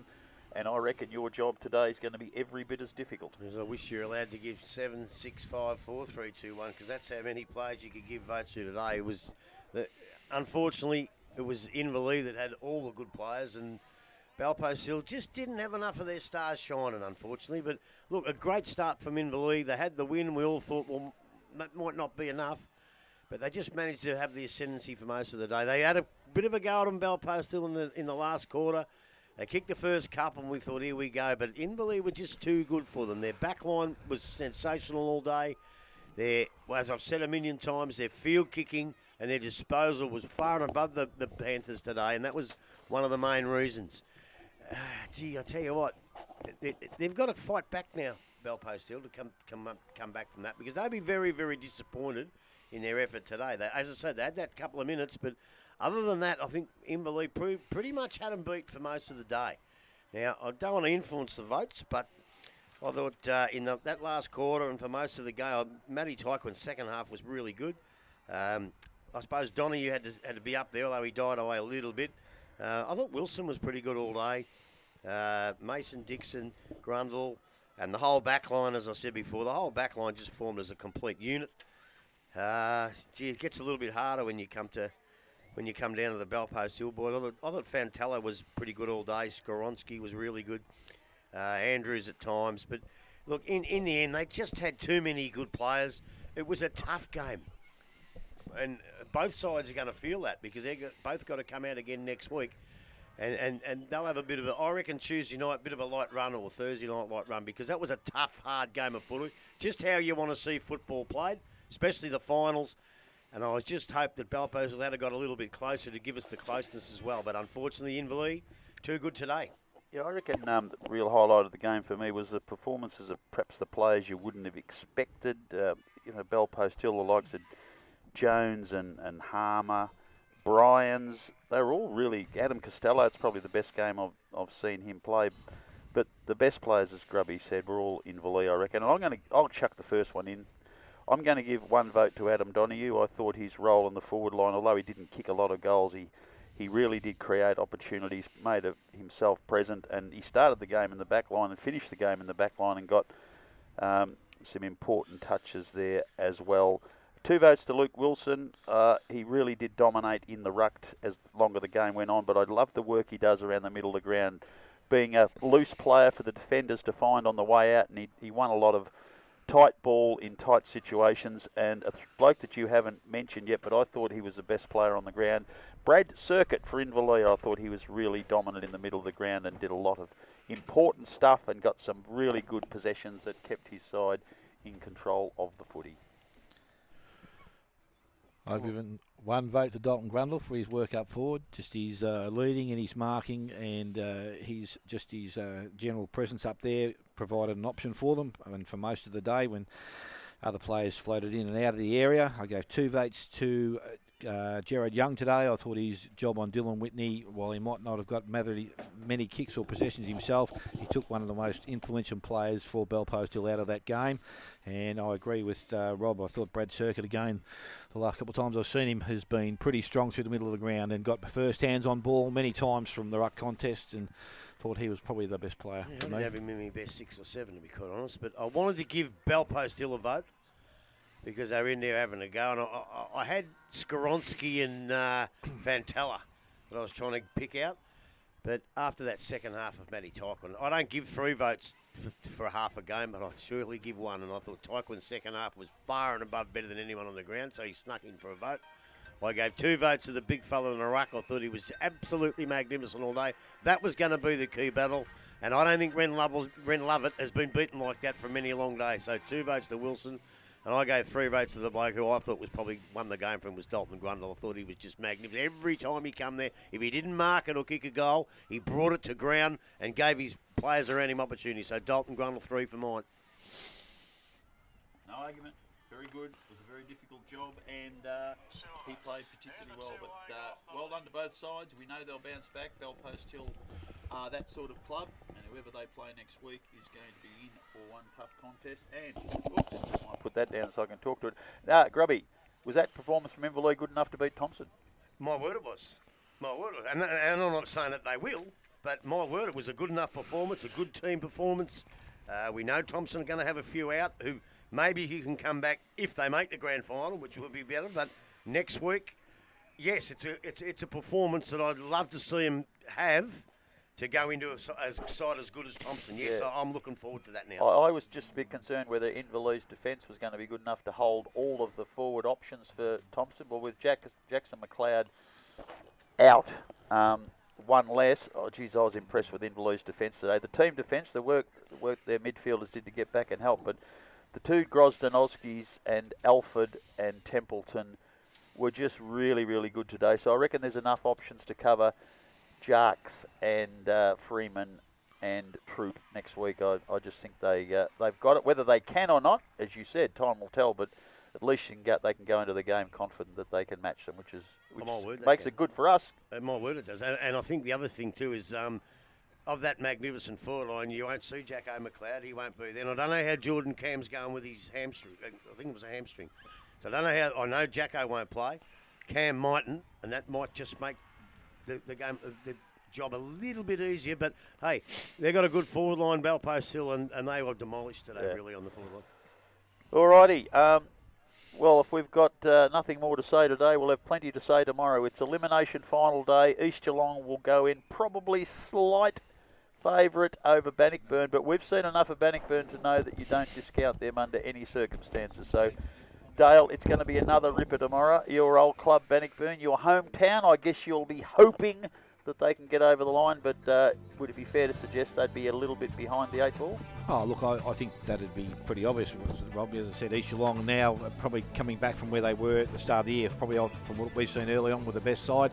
They're starting to get their numbers back through that contest now, so it's going to be a big task for the Bannockburn side, but they've got some young kids in that side and they have got some genuine pace, so this big ground won't hurt them at all. So they're a definite chance. Unfortunately, missing Kieran Fulton won't help them at all. Well, he might be playing. Wouldn't think he'd be playing, mate. Well, you never know. You know what Ronnie's done before. And I tell you what, just the live stream, all those people that watched the live stream, there was a couple of comments.